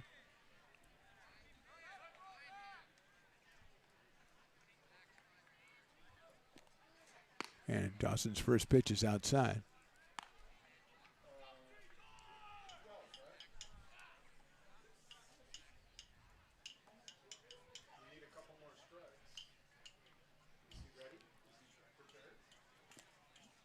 That one is just a little inside, 2-0. If Jordan reaches, Kevin Munguia has been there the whole time. I think we might have a pinch hitter, though, if Tyler Jordan can reach base here. Ground ball into the hole Shortstop picks it up, Russell, but drops it, and his throw to first will be too late. So that'll be the third hit of the game for the Stonecutters. And again, none have left the infield yet. That one almost cut off by Euler at third. Then Russell had a chance at short, but it popped out of his glove, had to pick it up and throw across his body. So it is, I think, it's still Munguia, number 24, at the plate. He has walked, struck out, and grounded to the third. And he lines one foul off the screen over on the first base side. 0-1 quickly on Gavin. If he keeps it going, Luca Peterson would be next.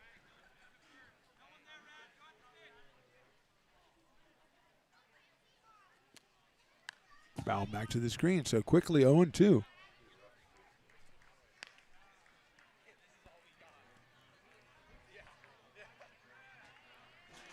Justin Santiago brings out a couple of baseballs and tells him, this is all we got. We don't have any more. So hopefully get the game over before we lose these.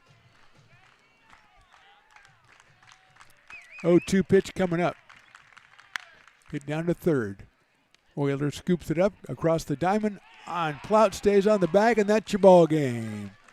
Final score in this one, Potter 16 and the Stonecutters 2. Want to shout out a couple of Potter performances here. We had, first of all, Jordy Lopez was fantastic. 3 for 5. He scored 3 and drove in 4. Carson Moore, 3 for 3. Scored 2, drove in 2. Got to give credit, a home run to Tristan Russell as well. On the other side, it was Justin Santiago. Fantastic. Everybody was fantastic, but Justin Santiago, 5 innings, no hits, no runs. He hit 2, he walked 1, and he struck out 8 to pick up his third win of the season. But our player of the game, our buddy from Tuscaloosa, 2 for 3, 3 runs scored, 2 runs driven in, and a home run, Mr. Jackson Henderson, is our player of the game tonight. That's it from McBean Stadium. Reminder, we're off tomorrow. Thursday, we're right back here, 6:35. Peloteros are in town. Come on out and check it out at the ballpark or check us out on YouTube. I am Mark the Phantom Lowe. That is Riley the Engineer. We thank you for watching, and we'll see you next time.